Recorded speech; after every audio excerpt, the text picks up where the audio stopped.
Hey guys, welcome back to the channel. This is a story about what if the Daimyo finds out about Naruto. Before I start, please support for more amazing content, and do consider subscribing to my channel and share this video with your friends. This is written by DonningTheCowlOfTheDarkKnight, and link in description and support writer. Let's start the video. Ladies and gentlemen, a change in destiny. Hatake Kakashi, the silver-haired heartthrob to his fangirls, and fear-mongering titan to his enemies, just wanted a nice peaceful day with his stress-relieving novel by his favorite author, Jiraiya no Sannin. He planned to do just that after a quick drop-by to the council meeting as requested by the Hokage. An hour later. I don't give a rat's ass what you civilian bitches want. I will not take the Uchiha unless Uzumaki is placed on my team. I am the Jonin instructor, and will fail his ass back to the first year of the academy.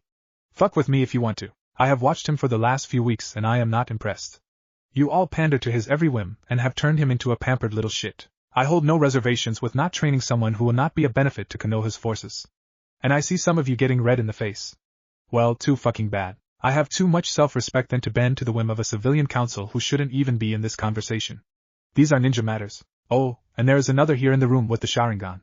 Shimura Danzo. Danzo isn't surprised often, but even he couldn't hide the look of shock that spread across his features. The Mangekyo Sharingan at that. So the old Warhawk would be equally as qualified to teach the little shit. So please give me one more reason I can't have Uzumaki Naruto, and if I am somehow forced to be his sensei, I will make his life a living hell. You don't like it? I will surrender my Hitaiite and move on to greener pastures, a friend to Konoha, but never again a shinobi under its banner. And before one of you threatens to rip out my Sharingan, remember it is just that. Mine. I was gifted it by Uchiha Obito on his deathbed, and it was confirmed by my teammate Noira Rin at the time, and my sensei. The Yondaime Hokage, might I remind you, accepted that fact and documented it in the Hokage's STEM document system, which is tamper-proof. Kakashi released a large amount of killing intent upon the combined room of civilians and shinobi alike. No one had seen Kakashi this dark and quite frankly scary in many years. Not since he lost his sensei. They forgot for a brief moment that Kakashi was feared across all 5 great nations as the A, bordering on S-rank shinobi. Sharingan no Kakashi, among other monikers such as Raikiri no Kakashi, as only one person ever survived the attack to tell about it. Upon Kakashi's revelation of Danzo's Sharingan, 4 members of ANBU appeared before Danzo in a protective formation. The lone Nara in the room, and Jonin commander of Konoha's forces, sighed and said, troublesome.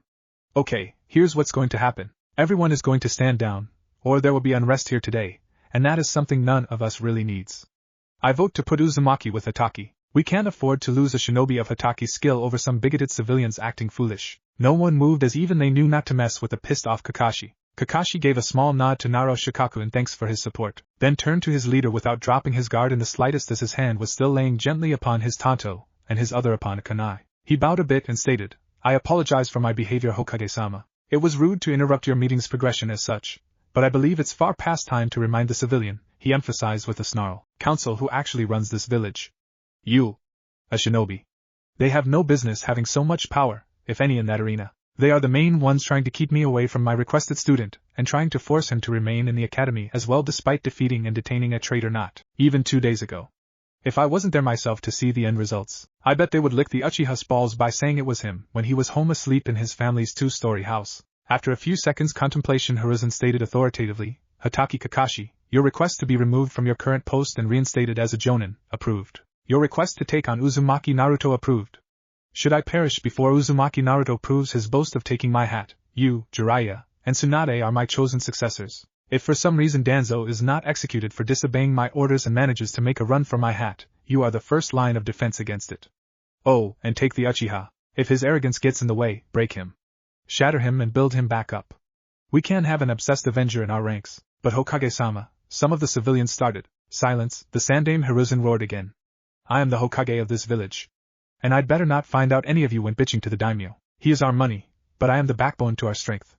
Who do you really want to piss off? Now to you, old friend Shimura Danzo, you will be detained and questioned about said Sharingan, and these any agents who were to be disbanded years ago. Do not resist, or be eliminated. Hiruzen didn't like the fact that he had to do that to his longtime friend. His 2 advisors and former teammates were about to speak on Danzo's behalf before being interrupted by 2 of the Hokage's ANBU appearing before him in a protective stance. Clear the room. Hiruzen's voice soft, but fierce. It was cleared with the exception of his 4 ANBU and Danzo, and his 2 ANBU loyal only to him. Has it really come to this? Have you the desire to be Hokage so bad that you would blatantly disobey my decrees and lurk in the shadows when such services are not needed currently? Danzo sighed as he slowly stood in preparation of what could possibly be a Kage-level battle of 2 of the Leaf's oldest and fiercest warriors of a time past. If you'd shown this level of shrewdness for the last 10 years or so, I would not have felt the need to do so. I do everything I do for the sake of this village. Hiruzen sighed as he relayed, I know. But you outright defied me. You know I cannot let this pass. I would be seen as weak by the rest of my forces and the village. I don't want to kill you, but unless you can come up with something better, I will have no choice but to eliminate you once and for all, especially after that stunt a few years ago with Naruto. Yes, I knew about the NE agent. I saw the ANBU agent Inu take his head. After a moment, Danzo decided to try his hand at diplomacy. What if I could, after a few years, bring your pet Uchiha back home as a hero without making the clan as a whole look bad? Hiruzen's eyes narrowed dangerously as he stated, I'm listening. Nearly 3 years passed. It took me a while to figure things out. I ran through the village as you've probably heard a time or 10 before, but I have had enough. The old man Hokage listens to me, and says he's sorry I am chased, mocked, ignored and whatever else those bastard villagers deem the demon deserves for the day. Well, I'm sick of it. I am going to make some changes around here. I have to be careful though. I found one small thing. A trinket, if you will. A possible line to my past, and today I will turn that into my golden ticket. My name is Uzumaki Naruto, and I am the one who will change this village. I will make them see past whatever darkness hovers over me. I will become the Godame Hokage or die trying. A young blonde boy of 10 years old received a small box left in his apartment earlier that day. His first instinct was to toss it out of the window. Only the Hokage brought him gifts, but it wasn't his birthday or Christmas. Against his better judgment, he pulled out a small pocket knife an old ramen shop chef gave him for protection in secret after seeing how Naruto was treated firsthand one day. He cherished it, and put it to good use as he carefully cut around the outside of the box to see the inside contents rather than the top. To his surprise and relief, the box was not rigged to explode. The nature of living in a shinobi village, Naruto pulled out the first item. A small mahogany box, and inside of it a few things starting with a letter. Dear Sochi, I don't know what could have happened to keep your mother and I away from you. We were so excited to see you born, and decided to make this before your birth. I am your Otosan Minato. Namikaze Minato. Naruto dropped the letter in shock. He now knew he had the wrong box. Every school child who entered the Shinobi Academy knew the name Namikaze Minato. He was the Yondaime, the legendary yellow flash of Konoha. The fourth in the legacy of Hokage. Naruto knew he would never be that lucky. He went back to the letter as to hopefully find a clue to who the letter actually belonged to. He would do whatever he could to get the package to the right person. Your Ka-san, my beautiful wife, Namikaze, ne Uzumaki Kushina. Uzumaki Kushina. Uzumaki Naruto. Naruto felt his eyes start to tear up. He might not be alone. He might have family still alive, but his hopes were dashed when he decided to take a look at the list of fallen heroes every shinobi and academy student kept in honor of those who gave their lives in protection to the village. Beside her name was a gold star. The highest honor Konoha could give. Naruto couldn't decide whether to smile or cry, so he did a little of both. He took a moment to compose himself, and reached over and grabbed the letter and the box and moved to his living room where he continued reading on his small love seat. She was a fiery type. She used to yell about how she would be the Hokage. When we found out we were having you, I was already Hokage, and Kushina's priorities changed a little bit as she said she would wait for the time when you take the hat instead. Big dreams, Sochi. I had one of my most loyal Umbu Inu hold this box until he thought you were old enough to understand. I know Hiruzen, and he would have likely taken back over as Hokage if I died for some reason. I asked him to keep our identities hidden for your safety, at least until you were 12 or Chunin, but if Inu gave this to you first, then he believes you are ready. Don't rat out Inu. The Sandaime would have his head for not waiting until he decided you were ready. Ha! The keys in this box are to our house. I use seals and place chakra into the seals daily to build up a massive security system. So only you and my teacher, your godfather Jiraiya, can get in, but even he can't get in past the main gate without your blood. So just use a drop of your blood and use the hand seals Inu, Taka, Hibi, Ryu. I know they are slightly unorthodox, but once you do those seals and add a little chakra, the residents will recognize you as its new master. Your Ka-san and I have worked on a curriculum for you to help you with chakra control, which is extremely important. Then you can start studying jutsu in the order presented. I also left a chakra scale. If you are anything like your Ka-chan was as a kid, you have an unnaturally large amount of chakra. If so, doing simple things like the clone technique will be nearly impossible for you, but we have outlined some things to help with this. Your Ka-chan, Jiraiya and I have also composed a specialized book specifically for you to study Fuin Jutsu from. It will seem boring at first, mind-numbing in some ways, but please study it hard. It will give you an edge and protect you. Your Ka-chan's clan is sadly no more, but at one time they were feared across the 5 great elemental nations. You have fallen into greatness, my son, but please do not let this get to your head.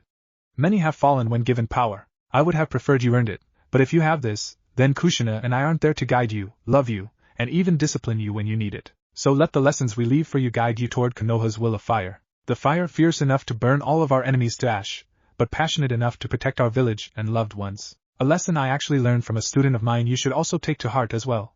Those who break the rules are scum, but those who abandon their friends, family, or comrades in arms are far worse. I am sure I have another letter or two around our compound somewhere, but for now, just take in what I have said and know that you're Kachan and I love you very much. Namikaze Uzumaki Naruto. Your Tusan Namikaze Minato. Smiley face. P.S. Treat Inu as you would a well-respected elder brother. He is charged with protecting you and your mother from the vilest, darkest of our village's underworld. He is, or was from your standpoint, my precious student Hataki Kakashi. Oh, on a side note, in case you were wondering, you were named for the definition Maelstrom, not the other definition of your name, fish cake, haha. You were named after the hero of Jiraiya-sensei's first book, Tales of a Gutsy Ninja. They are rare, and hard to find, unlike his other works which are nothing but smut, and should be avoided at all costs. Naruto fell asleep with tears in his eyes, only to wake up with a start, and finished looking through the box. He read the instructions and placed the cloth-encrusted tags on his person and added as little chakra as he could. His weight nearly doubled. Fortunately, he read the emergency verbal counter command before the weights crushed him. It released 40% of the weight, which was enough for Naruto to stand and move around again. Naruto chose not to take the weights off as they would supposedly make him stronger and faster. The cloth fell off, but the seals seemed to be permanent. They vanished on Naruto's skin, but he could still sense them. Knowing this was a gift from his parents, he felt a little stronger already. Naruto did what he was instructed to do, and found his way to his parents' old home. It was hidden away and took him nearly an hour to sneak through the village and the prying eyes of ANBU. Or so he thought. One ANBU member took note of the 10-year-old's covert actions and went to intervene on his master's behalf. The demon should be nowhere near the venerable Yandame's hallowed estate. But as this emotionless drone of a man's blade could finish descending upon Naruto, another blade countered it, thus catching Naruto's attention. He knew of this Umbu as he had saved him a few times in the past from a few rowdy and overzealous villagers. His mask that of the dog Inu, Naruto thought in awe as he made short work of the assailant, his head on the ground, while the body still stood stock still. Naruto then wretched as he realized he had just seen someone killed in front of his very eyes. He quickly shook it off and accepted the hand offered to him as he replied respectfully, yet silently in case others were within earshot. Domu, arigato gosaimashite Kakashi Nai-sama. Naruto's words caught Inu slightly off guard, but he gave a slight nod in acknowledgement of the thanks, looked around and used all of his training to see if there were others lurking about. Fortunately there were none. Inu performed a few hand seals and put up a small ANBU-level privacy barrier. Inu sighed as he wasn't really supposed to be talking to Naruto, but he said, use the laundry room in the basement of your apartment building. There are 3 tunnels there that I spent a few years building with a little help to keep you safe. Use the middle one. It will lead you to the basement of your parents, your family home. It's one of the reasons I kept getting to you so fast, instead of through Konoha's traffic. Going through washer number 3. I had a sample of your blood from an altercation a few years back and used it the same way you are about to attempt to open this gate, but I don't know the seals for this gate, don't tell me. Not yet anyway. Wait until I've earned that right should I ever. He continued before Naruto could obviously object. He could see it in his eyes. I need to report to the Hokage what I have done. I can only pray that he forgives me for breaking his law and informing you of your heritage. Naruto then grinned, despite the grim kill around him. You didn't reveal anything. My Tuchan did. I just happened to find a letter from him after I found my family's estate. The only reason I got in was because a bit of my blood got on the gate after a small trip, and it opened for me. Maybe a glitch in the security system. Naruto lied perfectly, much to Inu's shock. You would lie to the Hokage? I know how close you are. We are, and I love my village for some reason or another. So I figure you try to help me to be safe here. If I am safe, I can secretly train and get stronger. And he need not even know about this needlessly, right? Inu was starting to like this kid's style. Inu turned around and gave Naruto a few seconds privacy as he performed his hand seals and drew the required drop of blood. Inu was concerned, as Naruto was not supposed to know of this place. Without turning around, Inu asked, how do you plan on keeping this place a secret? I am training to be a shinobi for a reason. Stealth, silence, and ingenuity. I might not be great at the latter 2 yet, but I am getting better at stealth. I keep you boys running for a good hour or 2 searching after a good prank. That's part of my stealth training since the only instructor at the academy that seems to give a damn about me is Yumino Irika. Now there's a man I wouldn't mind being like. I could see someone like him being Hokage if he got stronger but not before me. Naruto added that last part as an afterthought. Inu didn't laugh often, even in his youth, but he did chuckle a little at that, as he knew of the young Chunin and his former penchant for being a Konoha prankster. Naruto realized Inu was deep in thought, but cleared his throat and got the man's attention. I was told to give you respect, and as you have been watching over me even now, where I didn't even know you were there, you've earned it. I don't really know how I can pay you back, but you have a friend and a little brother in me. If you need me, call on me. I will not forget your kindness ever, Inai-sama, he said before he slowly closed the gate behind him and made his way up the yard to the house and performed the same technique. 10 minutes later, Hokage Tower. Inu arrived with a standard ANBU capture seal, but his stance was more rigid than normal. Sarutobi Hiruzen was a man in his late 60s. He did not become known as the Kami no Shinobi without being observant. His voice tired, yet his eyes shrewd, ordered Inu report. Inu laid out the seal before the aged Hokage and revealed a masked head. The mask was the old Na or Root ANBU which was ordered disbanded nearly 20 years prior, while Hiruzen figured a small division of the old guard still existed under his old friend and rival Shimura Danzo. He knew that if Inu brought this forward, something damning was coming and he would be prepared, one way or another. Sir, Inu treaded carefully. Uzumaki Naruto was training out near the old Nauzumaki compound when this piece of garbage attacked him. I was forced to reveal myself to Naruto to a point. He told me he'd seen me a few times when I'd saved him. I had always thought he was out of sight, but he is better at stealth than we'd given him credit for. But he didn't ask much. He respectfully thanked me, then moved on, stating, there must be a reason I'm not permitted to talk to him, and he would not be the one to get his guardian in trouble. Being the Hokage, he knew Kakashi was lying through his teeth. He'd seen Kakashi take the boy a package with his infinite vision jutsu granted to him via the summoning clan Saro. But Kakashi was no fool and has a lot of powerful friends upon the Shinobi Council. So he would just wait and see just what Kakashi had done, for he was a very patient man. Otherwise he wouldn't have made it to such a ripe old age. So instead of ripping Inu a new one, he dismissed him for the time being. He looked up and another ANBU appeared before him wearing the identical armor as the ANBU captain who just left. At the dismissal of the Hokage, Inu vanished in a flurry of leaves which miraculously disappeared with him. Hiruzen decided against checking in on Naruto just yet. Let the days ahead be the deciding factor as to his potential fate. Meanwhile, at Naruto's family home, he had found 2 books on the bookshelf almost immediately upon opening his father's study. A book on chakra control, and a book to help those with an abundant amount of chakra best utilize it. Naruto, against the advice of his Tusan, could not help but test one of the jutsu. A way to create solid clones. But he didn't dare try it until he gauged his chakra on the strange contraption his Tusan informed him of. It showed where his mother's was at her zenith as marked by a red pen and even noted where the specific jutsu he wanted to learn could be done without something called chakra exhaustion. Naruto had a little more than half of what she did, and knew it would only grow in time. He then started studying. He hated studying with a passion, but after 4 hours, he managed to complete the jutsu. He fell asleep for the next 2 hours, having drained a good amount of his chakra learning the technique. Before taking a quick nap, he checked his levels again. He was down to 25%. He now knew a baseline for what not to get near. After a few hours, Naruto looked back over the cloning technique he learned, and realized something he missed.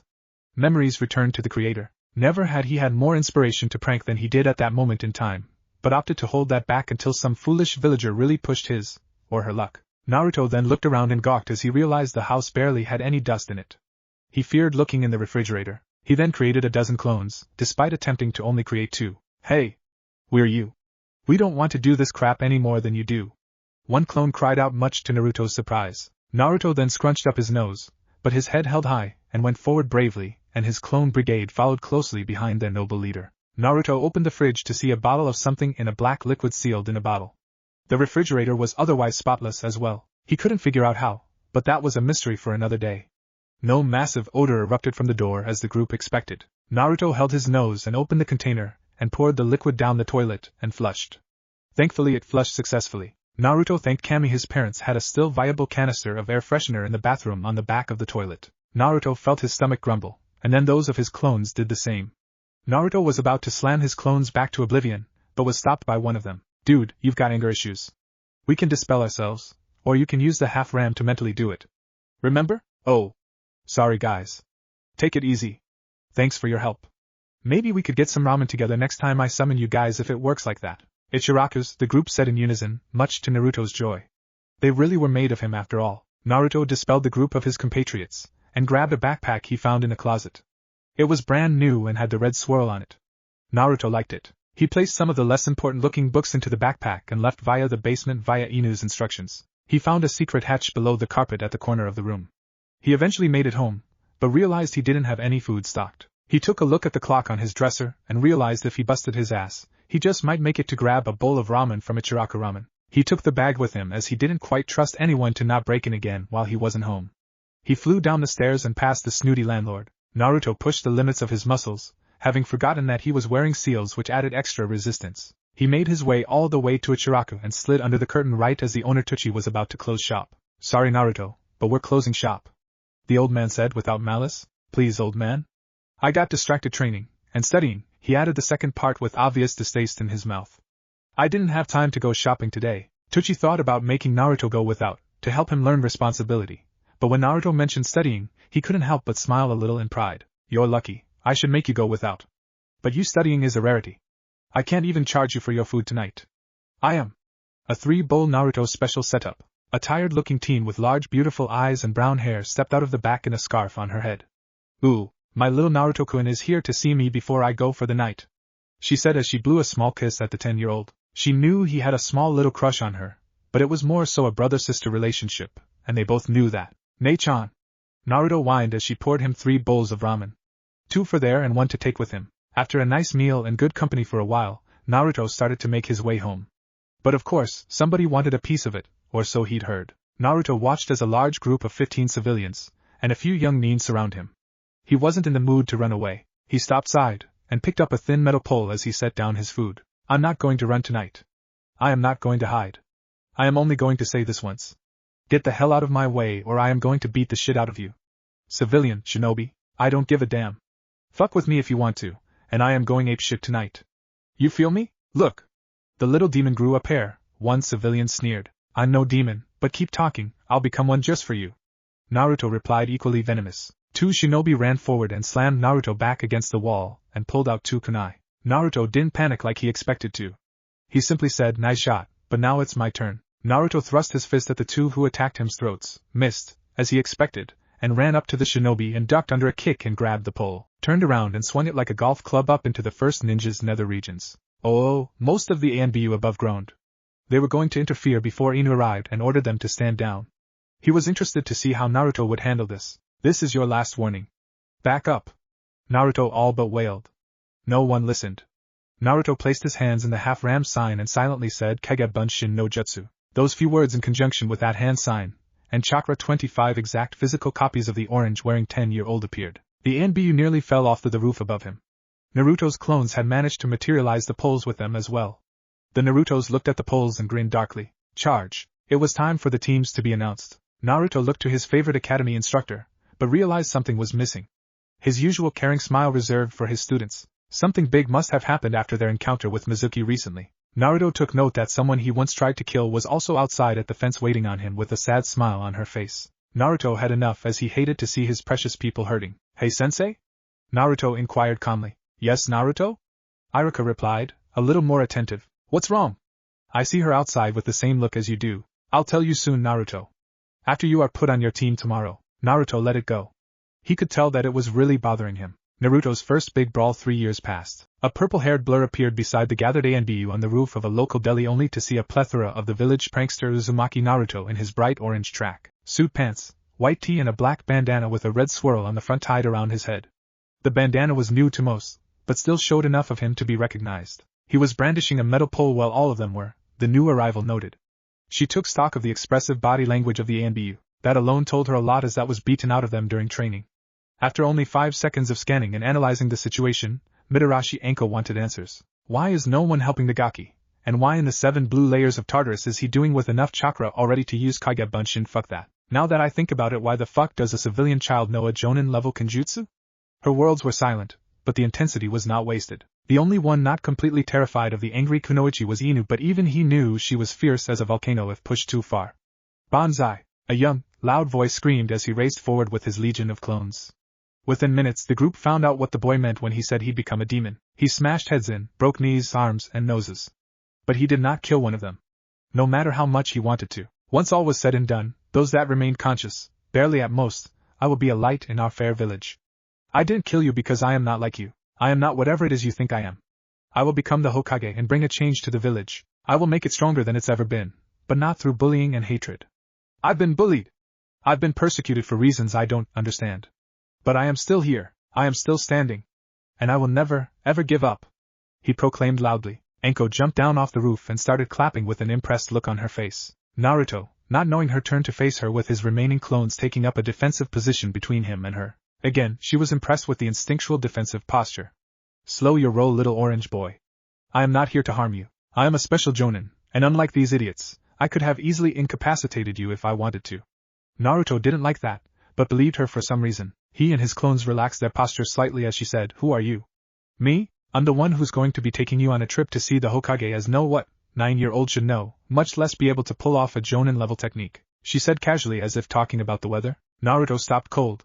His clones vanished in a puff of smoke simultaneously as Naruto nervously asked, "Do we have to tell the old man about this? I wanted to surprise him in a few years when I graduated the academy," he said, sweat pouring down his face all of a sudden. Enko could tell he was actually more afraid of the Hokage finding out early than him getting in trouble. She sighed but said, "Sorry Gaki, but I am one of the Hokage's nin, and as such, I have to report what I saw tonight, or I could get in a lot of trouble." Naruto looked to the left, then to the right as he said, "Well shit," and then took off in the opposite direction of where Enko was in her beige trench coat which was flowing openly in the wind of the young boy who just vanished. Naruto got 3 blocks away before Umino Iraka saw him. He recognized those zigzag patterns that Naruto was attempting, as he tried the same thing in his youth. Umino Iraka was not the fastest, or most powerful of his generation, but his mind was sharp. He calculated the best route to catch someone, and did the opposite as that is likely what Naruto would have done. His hunch paid off as he landed next to Naruto, and gave a gentle chop to the boy's neck upon seeing Mitarashi Enko after him. He would stand by the boy's side if an inquiry came up for some reason, but his loyalty was first and foremost to the village. "Thanks Umino. Appreciate the assist. I am taking him to tea and I to have Inoichi take a look inside the Gaki's head. Seems like the quickest way to find out what's going on here." Umino was quick to answer, "I wouldn't do that if I were you. This boy is close to the Sandaime. It would be much better to take Naruto to him." Enko was a little disappointed. She really wanted to see someone's brain fried like in those old commercials she used to see when eggs were fried. "Suit yourself. You carry him then." 10 minutes later, after an extensive apology for waking the Sandaime up and forcing him back to the office at 10 at night. "So you all are telling me that Uzumaki Naruto not only beat up a group of civilians, 2 ninja, but he also performed a classified top-secret Konoha Kinjutsu?" the Sandaime asked, voice tired. "The demon should be put under my care," a newly arrived Shimura Danzo stated the moment he opened the door. Killer intent was fired at him via the Sandaime, and he knew enough that his hidden enemy agents had a hard time staying concealed, as they were conditioned to race to their master's aid, especially with that much danger present. But he instructed them to fight that instinct, especially today, especially where Uzumaki Naruto was concerned. Even Danzo wasn't foolish enough to go against the Sandaime where Naruto was involved for now. "Get out!" the Sandaime thundered. "Be reasonable, here is Shuriken, Kage Bunshin and no Jutsu." The Sandaime roared as he tossed the single shuriken which multiplied into over 200. The group moved as soon as they saw the shuriken appear. Danzo didn't think his old friend would actually do it, but he attacked him without remorse. Danzo pulled out his sword and sliced down all but 3 shuriken which embedded themselves in the wall beside him. Hiruzen stood. Danzo simply placed his sword back in his sheath and calmly stated, "I see you are busy, Hiruhokage-sama. Perhaps another time." Danzo, cool as ice, slid out of the door, turned and walked away. "Now to the matter at hand, Naruto," Hiruzen called out, verbally nudging the boy awake. Naruto didn't know what to do when he opened his eyes and realized he was in the Hokage's office. He kinda figured he was in trouble, but decided to go with what he was best at, and that was playing the role of the fool. "Hey old man, what are you doing in my apartment?" Naruto then looked around as if just realizing he wasn't in his apartment. "Oh, okay, what did I do and how much trouble am I in this time? I'm glad to see you want to get down to business, Naruto. I was informed that you had another run-in with the villagers and few ninja this evening. It's well and good that you defended yourself. I'm glad that you felt you were finally ready to do so, but I do have a problem with you knowing a Jounin-level classified ninja technique, and you're not even out of the academy yet, so we could do this in a very unpleasant way and bring in a Yamanaka. You are aware of their family's Jutsu-san's parents' day at the academy a few weeks ago, correct? Shit!" Naruto cursed internally as he worked on reasoning out good excuse as to why he knew the shadow clone technique. "Okay, here's the story. One day when I got home a few weeks ago, there was a note beside it that said it was a chakra measuring device. It would tell me how much time I had and I was curious as to what it could do. So I started looking into it. After I found out that I had a huge amount of chakra, I started looking into how much chakra it took to do the cloning techniques since they always looked so sickly and never came out correctly. Well, lo and behold, I had so much chakra that it would be nearly impossible for me to graduate from the academy because I would never be able to do the clone technique. That's not really fair because I could potentially learn amazing jutsu. But I'd be stuck in the academy because of that one nearly useless technique. So after I figured that out, don't know why, but I wrote a note on the device. And when I came back the device was gone, but instructions for this jutsu were left there on my bed.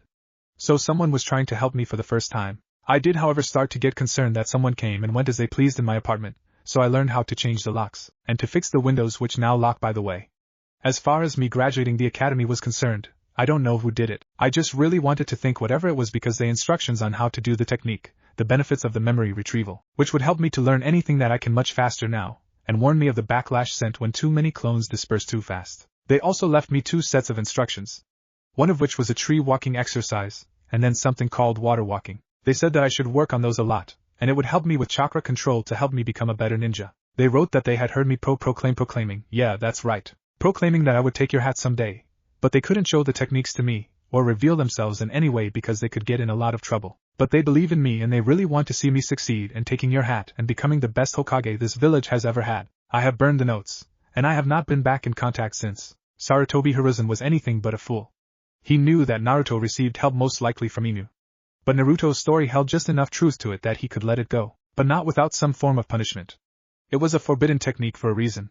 He looked to the Mitarashi Dango girl. Since Naruto decided he is big and bad enough to learn the shadow clone technique, I think it's only right that he receive some personal training for a few weeks. Mitarashi, I do believe you have some leave coming up soon. I would be extremely appreciative if you took a few weeks to whip Naruto into fighting form. I want him to have the potential to be Rookie of the Year when he graduates.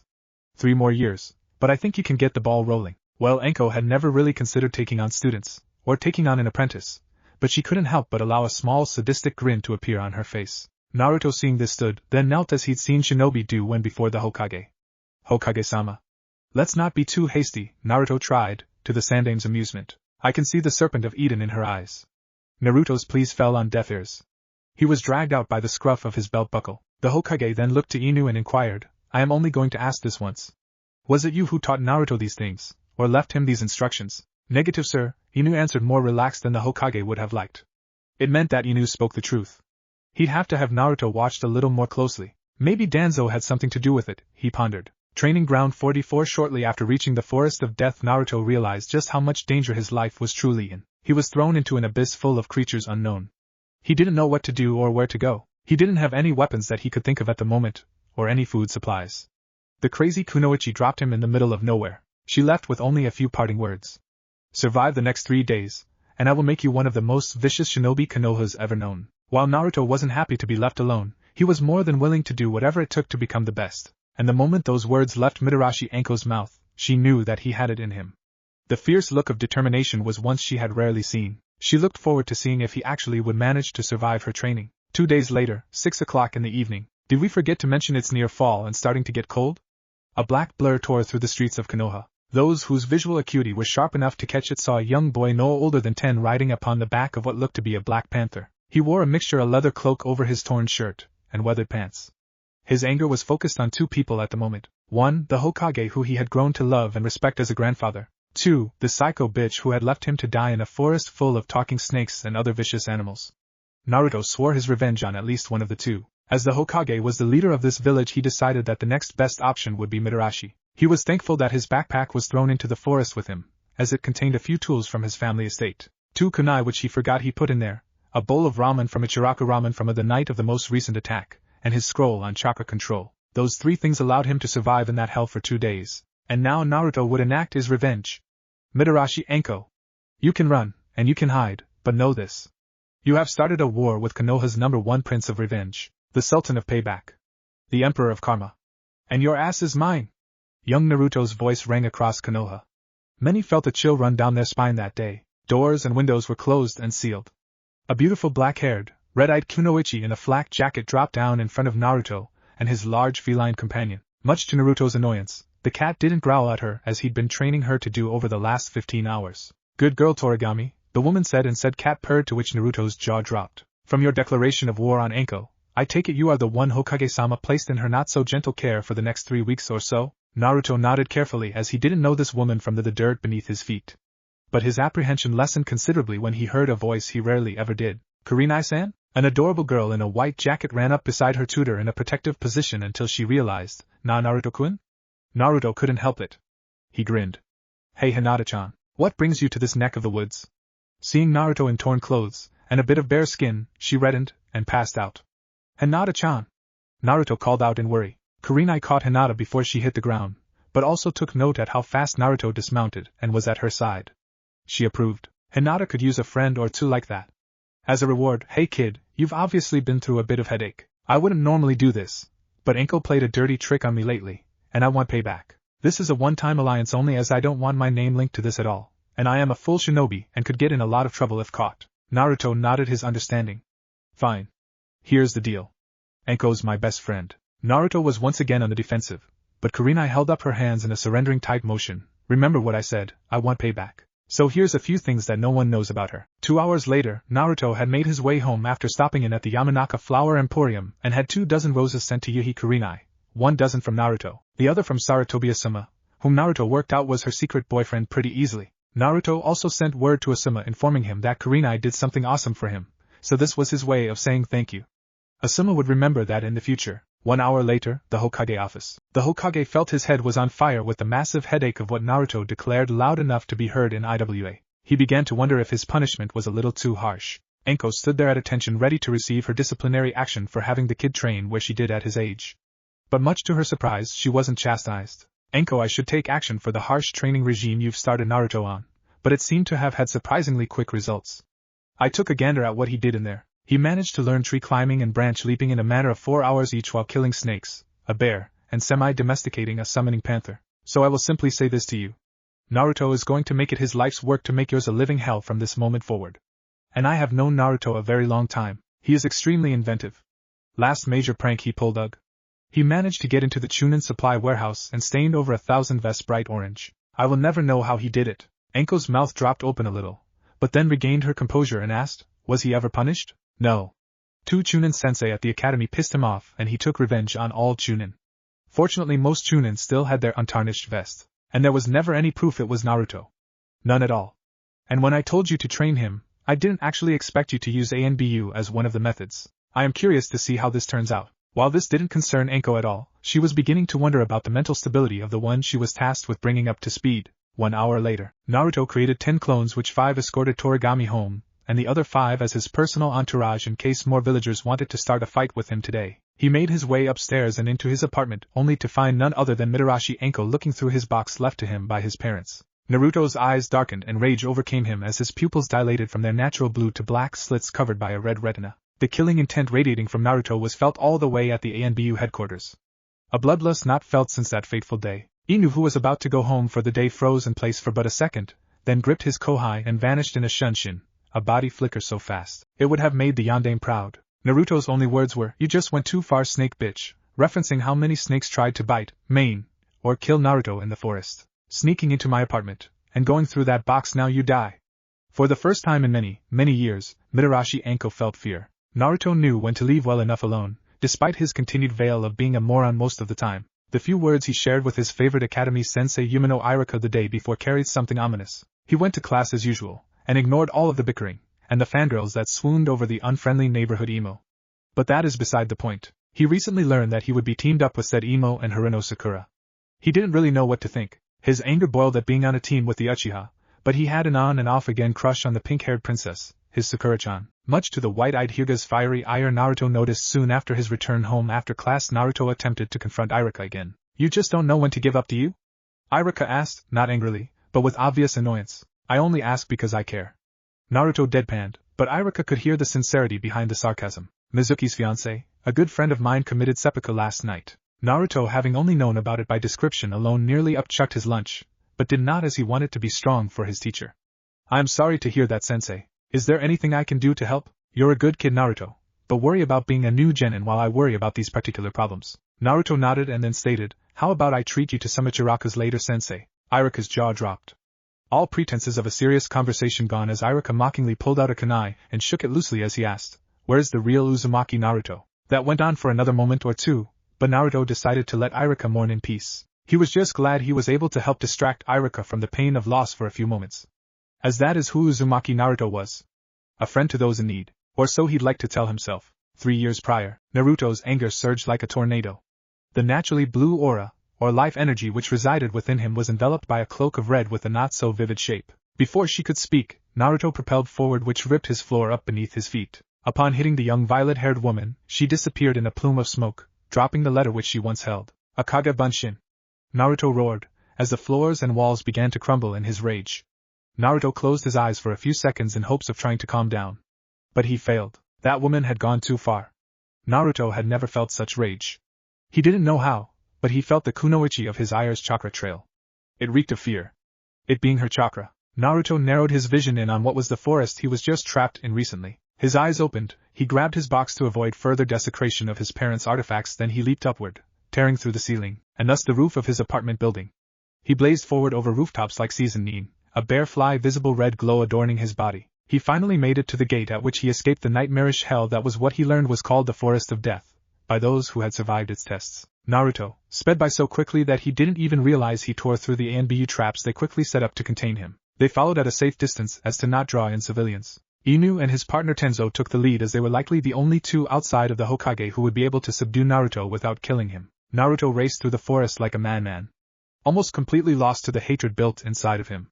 Anko, on the other hand, had finally regained her senses. She remembered that feeling. She knew it well. It was what killed her father nearly 10 years ago, and left her alone. She then took a moment to realize what happened. She sent a clone to the brat's house to learn a bit more about him on a personal level, as she was going to be the one to train him up for a while. She found a hidden compartment, one an Adept Academy student might have been able to find with a little trouble, but for a full-fledged shinobi? No challenge at all. But what she read could have changed the very foundations of Konoha forever. He was the son of the Yondaime Hokage, and Konoha's red-hot habanero. Anko suddenly flipped out of the way as red-encrusted fist nearly took off her head. She was disappointed in herself, but didn't have time to lament that. She flipped back again, and drew a kunai. "Stop, damn it, Gaki!" Anko swore. "Kill her. Make her blood stain the very walls of Konoha." A voice rung out in Naruto's head. A voice he didn't quite hear, but the emotions were there, loud and filled with hatred. "Fuck you! You broke into my home. You learned something that I was supposed to take to my grave. I will kill you to make sure my parents' secrets remain safe, and find a way to burn my body to powder to preserve my family's secrets." Two more figures appeared, although there were obviously more. Naruto's anger did something to him. His usually inept mindset sharpened like a finely sharpened katana. Naruto drew his own kunai, but instead of rushing forward, he placed his hands in his newly learned seal and silently called out, "Kage Bunshin." 40 identical clones appeared.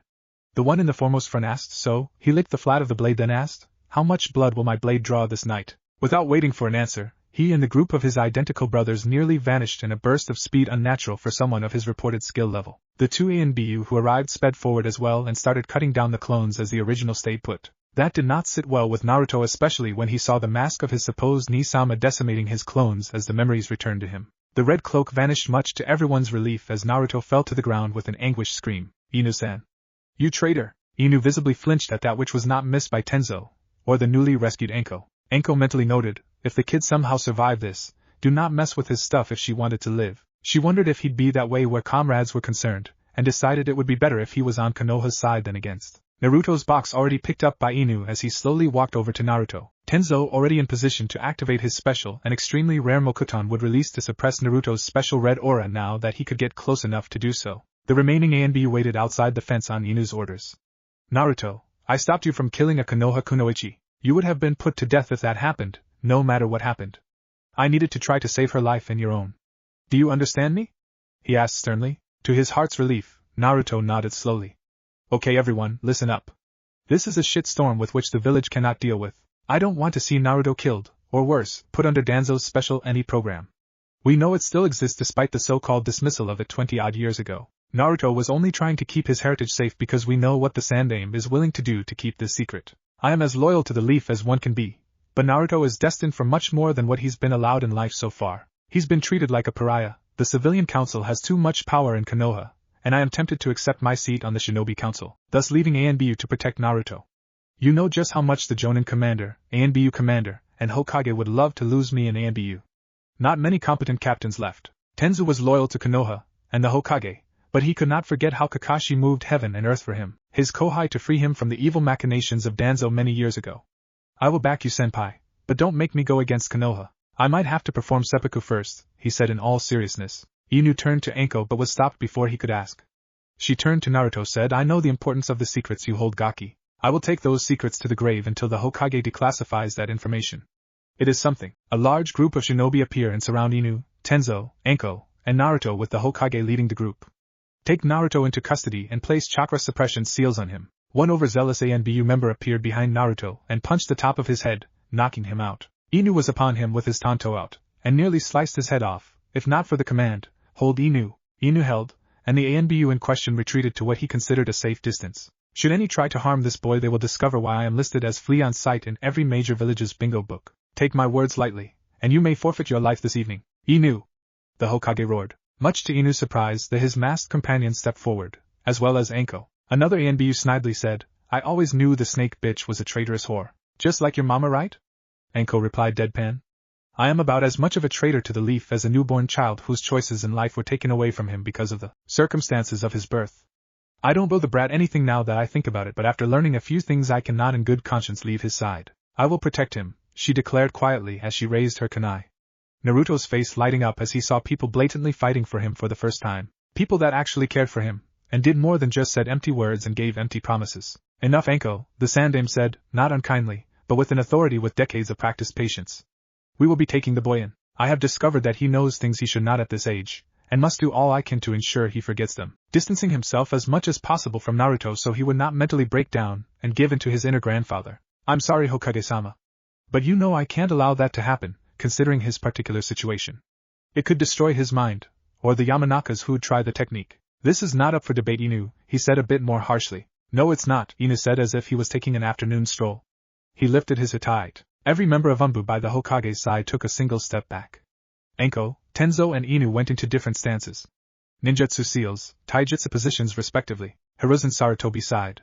He really didn't want to lose those three, but he would take Naruto back by force if he needed to. Finally fed up, he simply lifted his hand, and a horde of Anbu and Jonin hidden in the back flew forward like the fiercest of rabid animals. Naruto watched as kunai clashed, katana slashed flak jackets, and shuriken fly through the air at amazing speeds. He finally decided he could no longer do nothing. He thought back on the few tactical lessons he learned in the scroll he took from his parents' estate. He crossed his fingers in anger as he looked at the Hokage. This did not go unseen by Hiruzen. With a saddened heart, he cracked his knuckles as Naruto called out, Kage Bunshin no Jutsu. Upward of 1,000 clones appeared and raced toward trees, punching and kicking enemy shinobi as fast and as furiously as his 10-year-old body could. He and his clone army, those that were left, started climbing up the trees, and made it up as high as they could. Naruto ordered them into attack. The remaining 200 clones attacked from the sky while his ground forces kept them from being noticed as much as possible. Naruto's eyes teared up at the idea of fighting his Jiji, the man who had protected him. But tonight he was being treated like some sort of tool or weapon. Naruto grabbed his head in pain from the backlash of so many clones being dispelled at once. But he was determined to not give up. Naruto, the Sandaime called out from slightly across the field. You must stop this. You know the Kage Bunshin is a dangerous technique that you obviously aren't ready for. Let me help you. Fuck you, old man. Naruto screamed, his tears now covered his face. You lied to me. Told me you didn't know who my parents were. I had to accidentally find out by a scratch letting me into the Uzumaki compound. A drop of blood was all it took to tell me everything I needed. I also read up on how to change it just enough that blood is no longer enough to open it.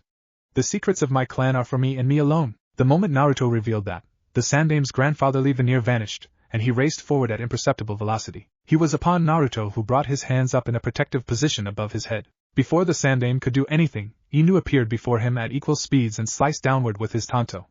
The Sandaime managed to flip out of the way barely. Inu, otherwise known as Hatake Kakashi. You have attacked your Hokage, you know the sentence, he said sadly. Execute him, damn it, senpai.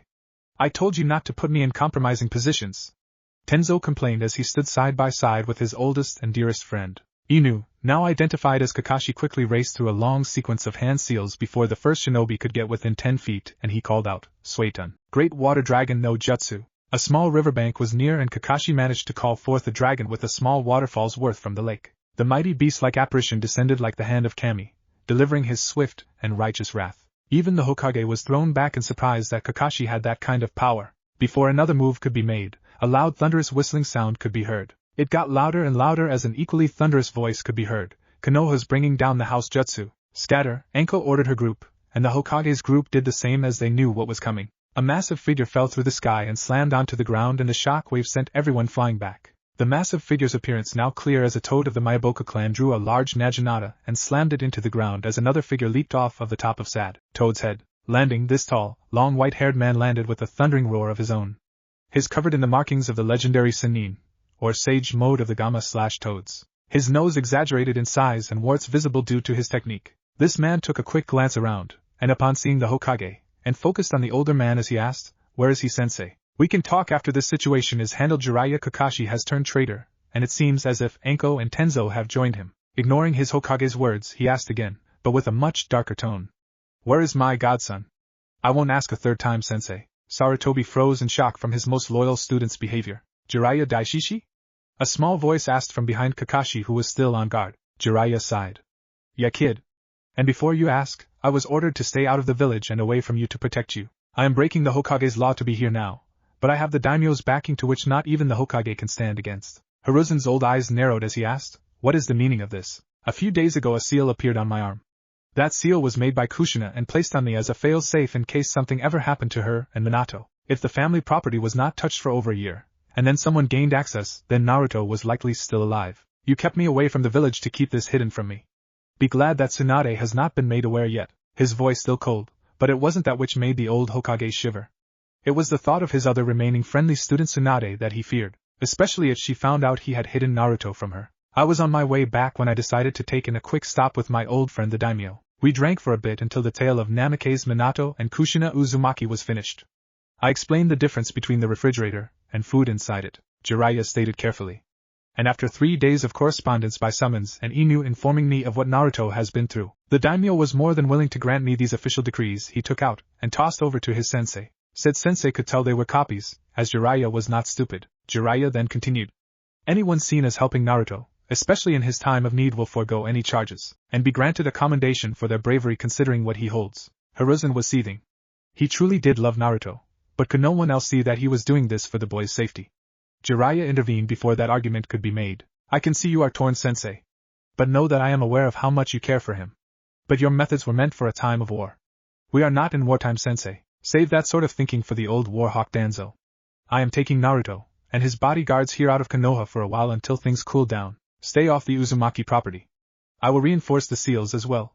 Tsunade will be glad to hear she has a family member left. That bit of information caught most of the Nin there off guard. The demon was related to one of the legendary Sannin, the granddaughter of the first Hokage himself. Her grandmother was an Uzumaki after all. Jiraiya reminded. Hiruzen had no choice but to acquiesce to his student's demands. There were far too many witnesses to make it all disappear quietly. Naruto will return in a year or two.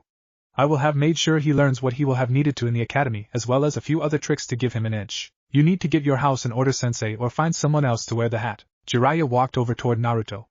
Jiraiya walked past Kakashi, who was in a bit of shock. He placed his hand down to the area where Naruto had been knocked back by the crash of the giant toad. Naruto took the offered hand as he said, "Hello, Naruto." Naruto's eyes teared up joyfully as he jumped forward and wrapped his arms around Jiraiya's torso.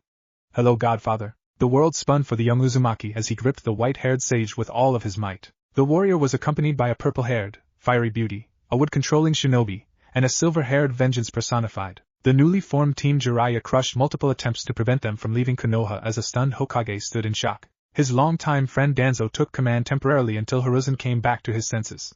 Upon doing so, he ordered the chase ended as it was a direct decree by the daimyo. He only hoped Naruto would one day forgive him for the choices he made. 12 long hours later, Hai no Kuni capital, Daimyo Palace, Naruto was allowed to sleep until he awoke of his own volition. His young eyes fluttered and tried to focus despite being in a massive, dark, barely lit room. His first instinct was to jump back and into a fighting position. His only company, who was hidden in a shadow, smiled as he slowly walked out. Naruto felt for his shuriken pouch, and found it still there. He gripped it quickly and drew 2 respectively and summoned 10 Kage Bunshin as he commanded, "Identify yourself? Your parents would be proud of your instincts, Kaki." The baritone voice stated as he stepped fully out of the shadows. Naruto's eyes narrowed as he tried to place the familiar face, then he took in a quick breath as he said, "Godfather? It's me, little one. You are safe now.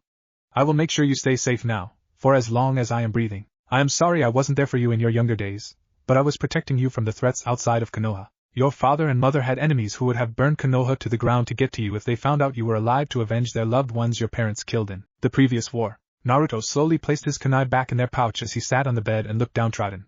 "I trusted the old man." Tears started to fall. "Don't count that old monkey out yet. He must think of the village first as he is the Hokage, but I can honestly say he cares for you, otherwise there would have been a lot more shinobi sent out to attack us and made our journey here much harder." That made Naruto's eyes widen slightly. "Thank you for that, Godfather. It's good to know he didn't entirely hate me and just put on a show for the demon boy." Jiraiya was a little shocked at that last part, but was stopped before he could ask. "I found documents my father left which, on top of everything else it wasn't hard to put together. I had the fox put inside of me." Jiraiya rubbed his suddenly aching head. "You are not the fox, Naruto. It would take too long to explain the intricacies of sealing to you this evening, but the long and short of it is you are a bottle with a cap on the top. The fox is the liquid sealed inside of the jar. You understand?" Naruto slowly nodded his understanding. He again hugged his godfather, who wasn't used to such genuine familial affection, but he couldn't help but to hold on to his godson as if he'd never hold him again. For the first time in many years Jiraiya felt a sense of family, and he would be damned if he let that feeling go. "Excuse me, but where are we anyway?" Naruto finally asked, noting he didn't recognize ever seeing such a nice room before, not that he'd been invited to many nice places. We are in the imperial palace of the Daimyo of Hai no Kuni.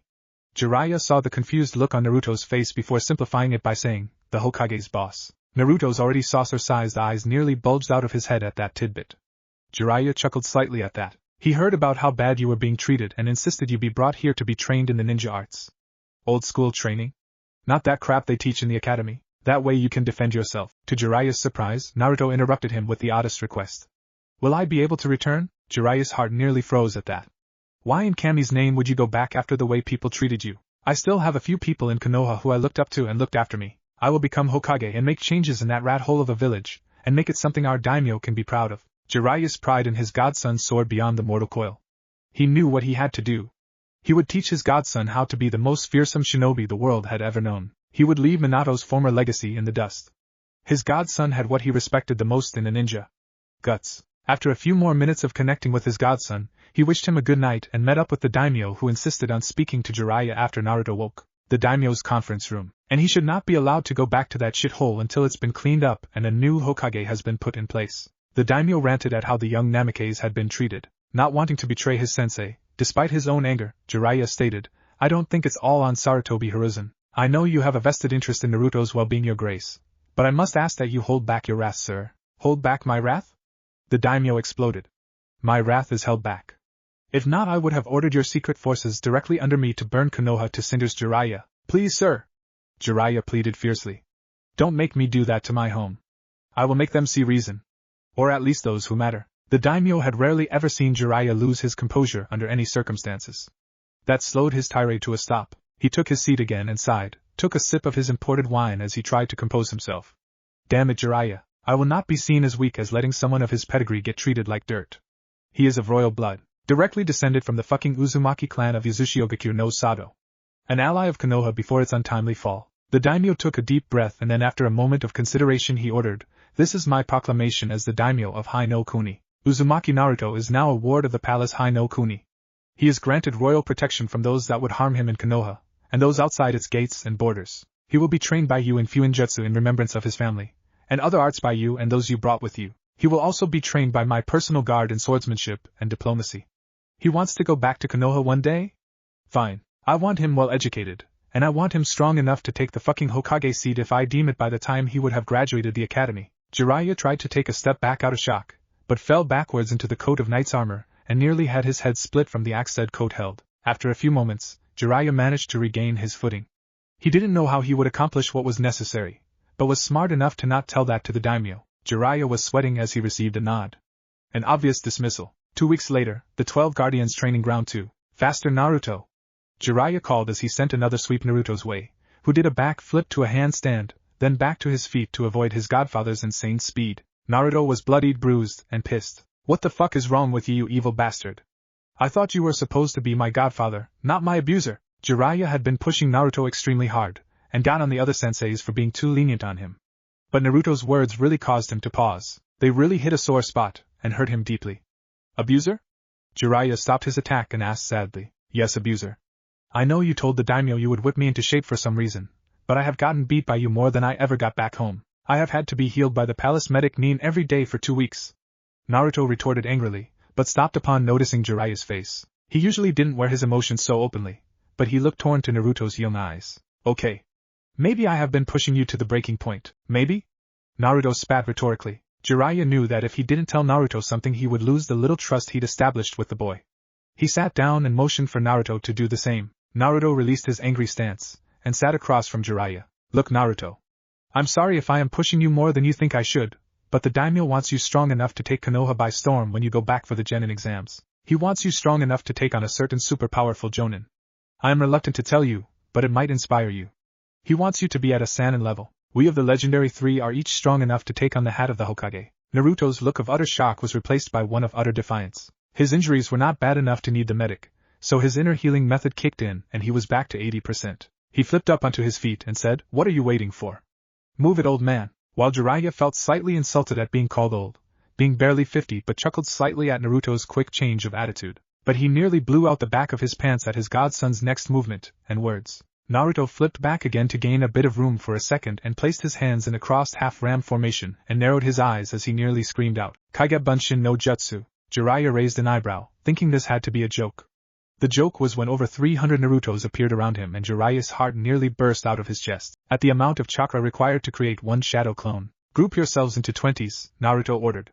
Once the stubborn clones realized their creator was in no mood for games after looking around and seeing the amount of their brothers, they fell into step. "Good job, boys. I need you, Group 1, to find Kakashi and force him to train you in ninjutsu. If he doesn't, steal his orange book, and warn him I have tons of chakra left, so if he destroys you all, I will send more and more until he relents." "Clear? Crystal clear, sir." They called back enthusiastically as they would get to mess with their new perverted older brother. Naruto realized how much of a pervert his brother was as he glanced at Kakashi's open book on his nightstand when he was tasked with waking him up as part of Anko's training. "Group 2, find Yamato and ask him to help on your base swordsmanship skills until the 12 are free to help. Group 3, find Anko and have her help with stealth and etiquette classes." Upon hearing stealth, the group was excited, but remembered Anko's last etiquette class and groaned. "No whining. You all heard what our arrow godfather said, right? The daimyo wants us to be strong enough to hold my own against someone like Gigi. Do you want to be the reason we failed the daimyo? The one who is letting us live in a freaking palace? The one who is letting us live here? Or do you want to go home unprepared, where the barely above average civilian can whip our asses and take what's ours?" "No, sir," was the expected answer. Naruto just didn't expect such a fierce reply, but after a few seconds of thought, he realized they were him, and he was pissed at his past circumstances.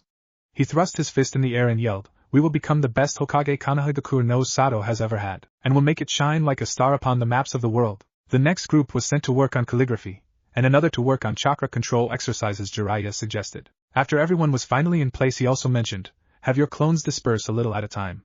Too many sending info back at once could fry your brain." A chill went down Naruto's spine, but he carefully created 5 more clones and sent them off to get the word out. "Jiraiya-sama!" A young warrior in training called as he raced over to him, nearly out of breath. "Daimyo sent me with this pouch of jewels and—" "Slow down, kid. Breathe," Jiraiya suggested good-naturedly. The young man nodded in appreciation and took a few seconds to catch his breath before continuing. "The great monolith, our king and master, the daimyo Kirito-sama has requested that you bring Tsunade here to assist with Master Namikaze's training." "Uzumaki," Naruto interrupted abruptly, his eyes sharp and unrelenting. "I'm sorry?" the young man asked, confused. "My father is of the house Namikaze," he sighed, "but I have been an Uzumaki all of my life.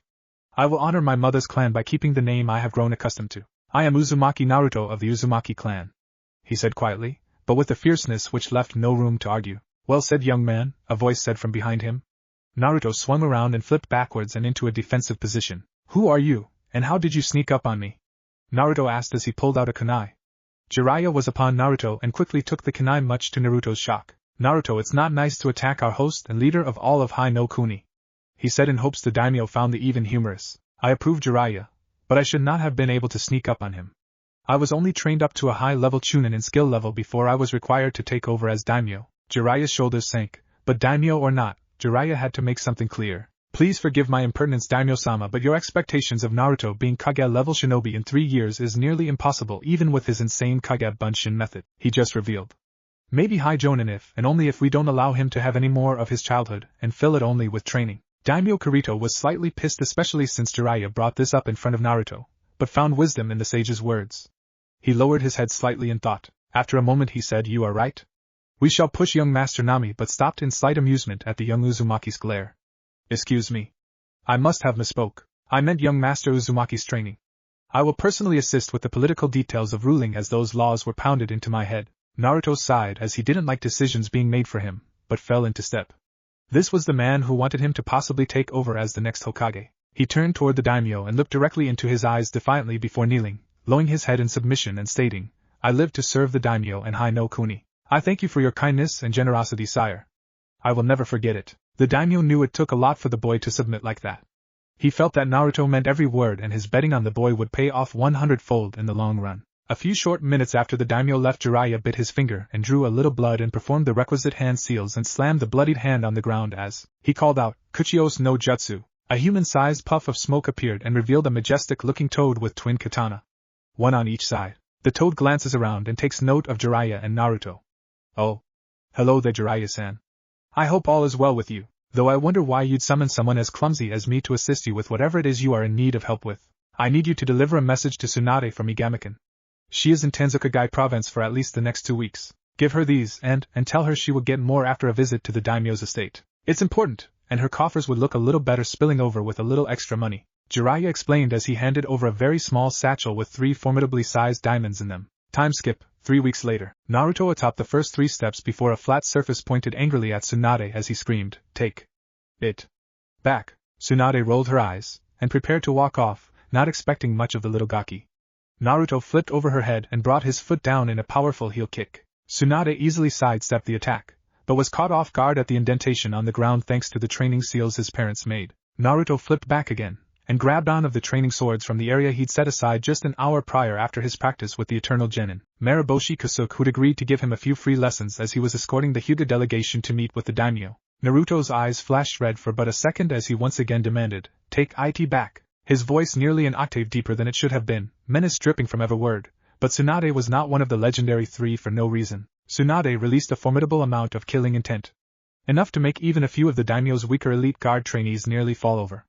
Naruto was brought to his knees. He saw his very nightmares of being killed in 100 of different ways. Naruto gritted his teeth and forced himself up and placed the sword in a forward-thrusting position as he said for the last time, "Take it back. Nobody insults the fucking Hokage of the Hidden Leaf in my presence." Naruto's own killing intent ignited for the first time without the help of his tenant. While it was new and unrefined, it was enough to make Jiraiya, who was in his temporary study, leap out of said window and race toward his ward and his former teammate. He knew he shouldn't have left them alone just yet.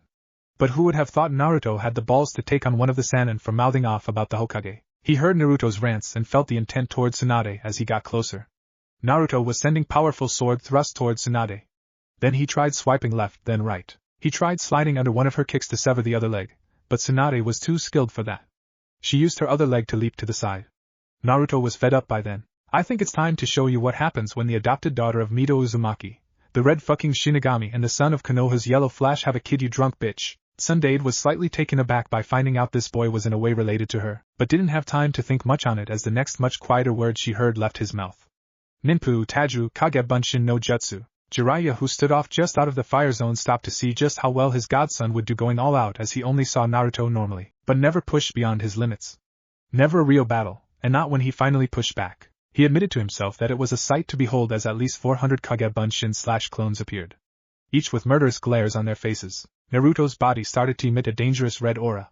Jiraiya was about to step in when he saw Naruto slam his foot down and gritted out, "Calm your 9-tailed ass down. This bitch is mine, and mine alone." The daimyo himself had joined Jiraiya, alongside Hayashi, and his eldest daughter, who stood behind him slightly. Jiraiya placed his hand back to prevent the daimyo from interfering.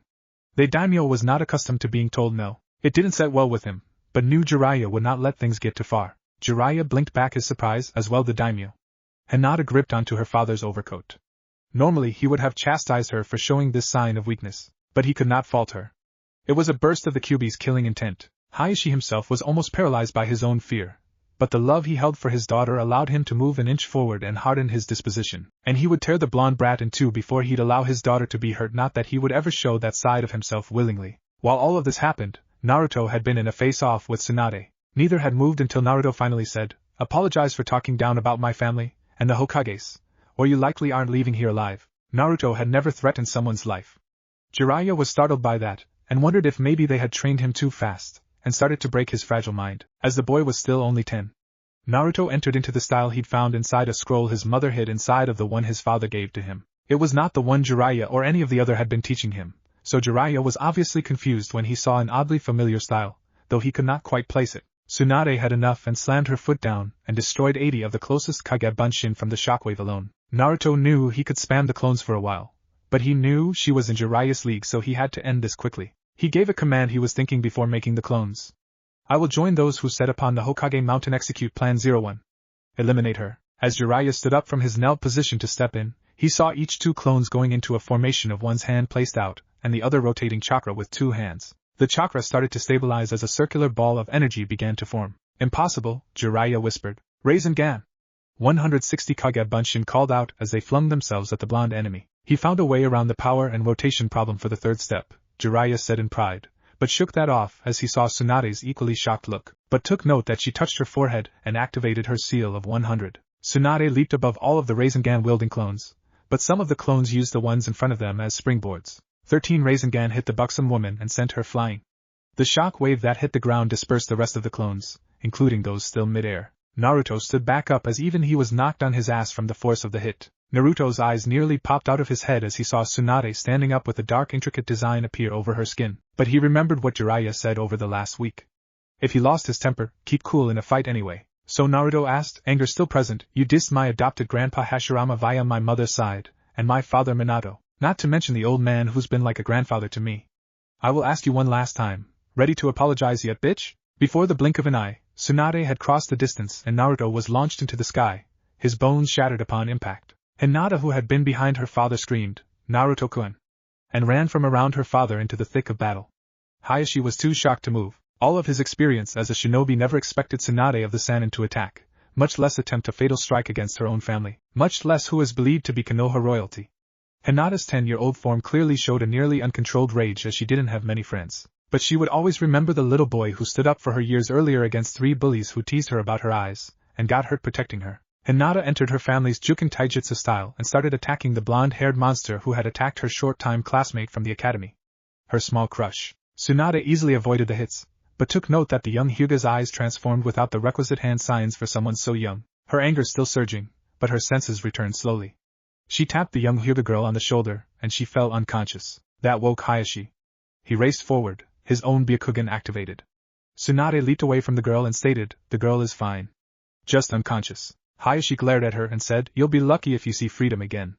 And if I have my way, your life will do just as well. While this was going on, Jiraiya, who had not been gathering natural energy nor drew blood, managed to subconsciously pull his 2 Senjutsu Toad Masters Fukasaku, and his wife Shima appeared on his shoulders in puffs of smoke, and Senjutsu energy was racing toward Jiraiya at extremely dangerous speeds, too much for the special staff strike to work to dispel the natural energy.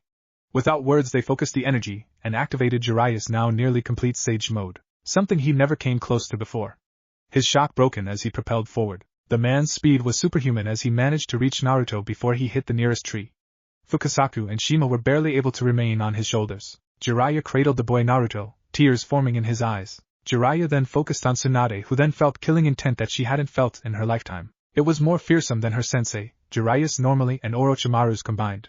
It took all she had with her seal still active not to fall to her knees. She saw her death 100 times over, in 1,000 different ways.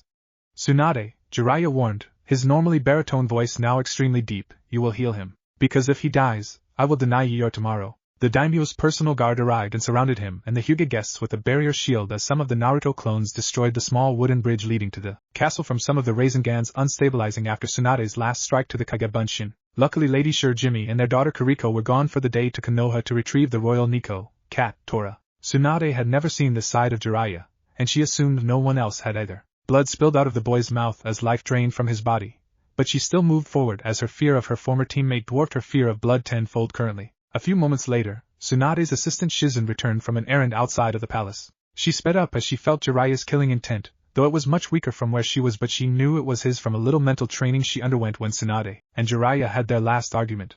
Before she could make it to her master to find out what happened, Kakashi, Anko, and Tenzo appeared as Naruto's training clones vanished from their assigned training areas. They immediately blocked Shizen as they took note of Naruto and Jiraiya's now darkened areas around his eyes. It was as if the very life had been drained from them. Let me help her. I don't know what is going on, but if he is in danger, and my master was a part of it, then it is my responsibility to assist in making things right. Now let me pass. Shizen ordered. Jiraiya wasn't in the mood to deal with a young uppity jonin, but knew that Shizen's medical prowess was formidable in her own right, so he nodded, granting her permission to proceed. Seeing the ground drenched with blood, Shizen glanced around, and carefully pulled out a scroll deliberately titled Medical, so she would not be attacked. We need a familial donor. How close is this boy's closest relative? She asked. Tsunade sighed in defeat as she said, apparently I am. In all of the turmoil I am sure I heard him say that he was related to Kushina somehow, and I am part Uzumaki on my grandmother's side. It might be a close enough familial match, and I can purify the transfusion if there are any rejection issues. I see his natural and external healing forces trying to heal him as well. That helps. Shizen confirmed as she began making a makeshift emergency operating room. Jiraiya created seals to keep out particulates at Shizen's request to keep Naruto from getting infected. Elsewhere, you stupid child. You nearly got me killed. Wake up when I speak to you. A very malicious voice called out. Naruto's eyes were fighting against him. They would not open. But at that last roar of anger, he found the strength to be offended. He managed to open his eyes and glanced over at the enormous cage with the golden bars. He took note of a gigantic silhouette with 9 tails swishing violently. Naruto's face narrowed in anger and said, "So my tenant finally decides it's worth his time to talk to me. Well, too fucking bad. I'm busy. Seeing as I am seeing you, you rabbit-eared bastard motherfucker, I take it I am making a mental connection with my seal to speak with you. And yes, I know it's been you who healed me, and for that I am grateful, but you killed my Ka-chan and Tu-chan. I've got nothing to say to you, and before you start going on about how you are going to eat me, or break out of the seal or some stupid shit like that, I have been studying Fuinjutsu. I know how my seal was made, and thanks to an unhealthy amount of Kage Bunshin and massive migraines, I know how to tighten the reins.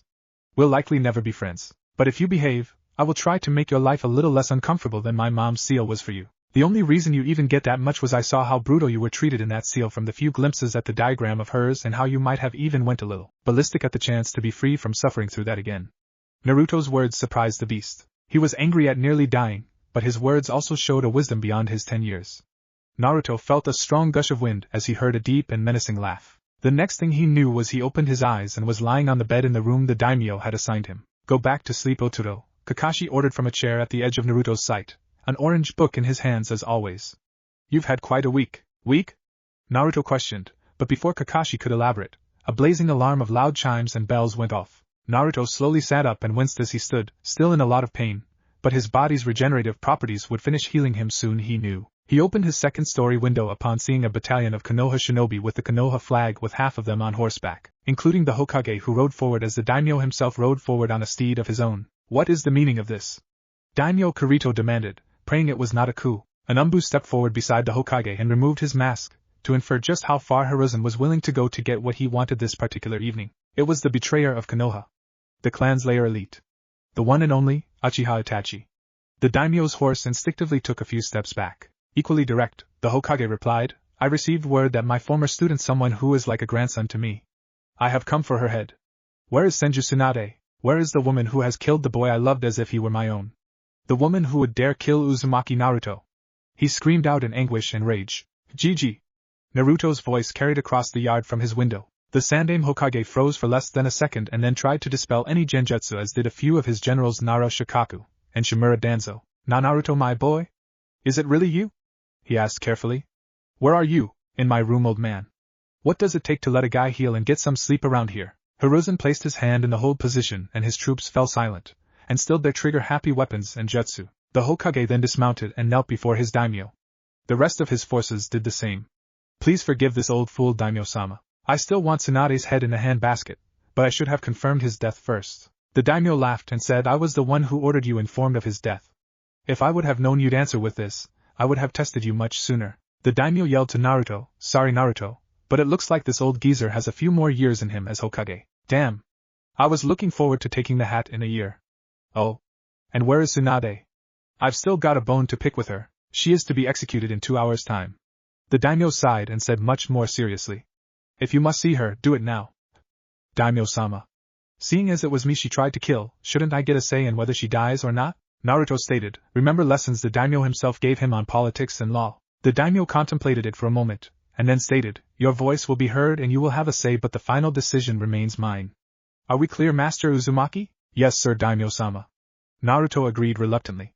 "Thank you." All of this time Kakashi was outside of view, palming his face. "Miniomake, with the daimyo. So Hiruzen cared to tell me why the murderer of a clan is here under the banner of the leaf?" "Oh shit," Hiruzen realized, "ninja, vanish." Miniomake over. 10 minutes later, the castle dungeon. Tsunade sat shackled with suppression seals to prevent her from accessing her devastating enhanced strength, or any other chakra-related skills. She was sweaty, dirty, and had not been allowed to eat until Shizen threatened not to perform an emergency surgery on one of the returning guardians from a mission. Her chakra suppressed also blocked her youthful look from covering her actual age. The guard knocked on the specialized chopping block cell door out of courtesy, as his wife who had passed was a medic and all but worshipped Tsunade. He treated her kindly due to that, much to the daimyo's annoyance, but allowed it upon finding out the reason. That is also why Tsunade had managed to only pass out a few times, as he had snuck her water and a few pieces of bread via Shizen. "Come," Tsunade said, as if she had a choice, but she appreciated the appearance of dignity, even if only a little bit. "You have visitors.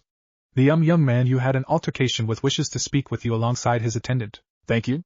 You do your uniform proud, young page," Tsunade called, having learned the young man had been a fan of the old tales of knighthood from eons past. He chuckled slightly and let in the attendant, and a wheelchair-bound Naruto who rolled their eyes. Tsunade's eyes never left the wall as she asked, "Coming to see your first execution, brat?"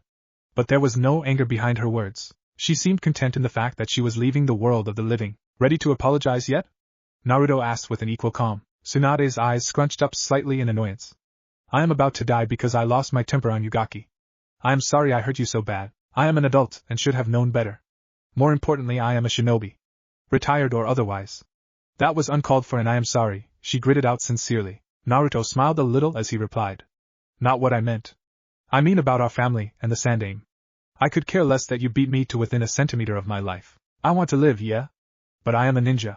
Or at least a ninja in training. I knew damn well I would get my ass handed to me on a platinum platter trying to take on a jonin, much less one of the Sannin of the Leaf. I am a moron, but not actually stupid, and I know that no matter what happens tonight, I will be beaten to within an inch, rather than a centimeter of my life until my godfather, and the rest of my sensei multiple times until they feel I have learned my lesson and haven't went off half-cocked again. But I knew that I stood no change against you. I even knew I could potentially die, but I have no family left in this world that I know of, so I wanted to at least try to get us on the same page before your execution. Tsunade blew her lips together childishly, then sighed and said, I have a lot of issues with those wanting to be Hokage. It was what my brother and former lover Dan wanted before they died in the last great ninja war. But maybe you will prove me wrong, and that being Hokage is not a fool's game, and I guess I am sorry. And I wish you luck, Namikaze Uzumaki Naruto. My necklace, my assistant has it. The guard here will inform her that it is yours now, future Hokage of the Hidden Leaf. She said with a small smile. Naruto then asked his attendant, please remove your hood, Daimyo-sama. Because of her sealed condition, she did not sense the daimyo's chakra. She bowed to him. Naruto then started, as heir apparent to the Namikaze name, the Uzumaki clan, and as Senju Tsunade has not been in Konoha in 10 years, I under my adopted grandfather Senju Hashirama act as heir apparent to the Senju as well. I ask that Senju Tsunade not be executed, nor expelled, but return to the duties of a shinobi under my care and supervision as my personal medic and additional sensei for no less than 10 years. These duties would supersede duties to Konoha as she would be my personal attendant, but I can't see letting the best medical nin in the known world be taken from us. Also I ask as a personal favor Daimyo-sama to spare my family. Oh yeah, and train Hinata-chan too. That should keep Hyuga-sama from causing too much trouble. I'm sorry Naruto, but I will not be seen as weak. She attacked one of my guests with lethal force. Execute her, the daimyo replied. Two gigantic bulking mass of muscles entered the room brandishing two enormous axes.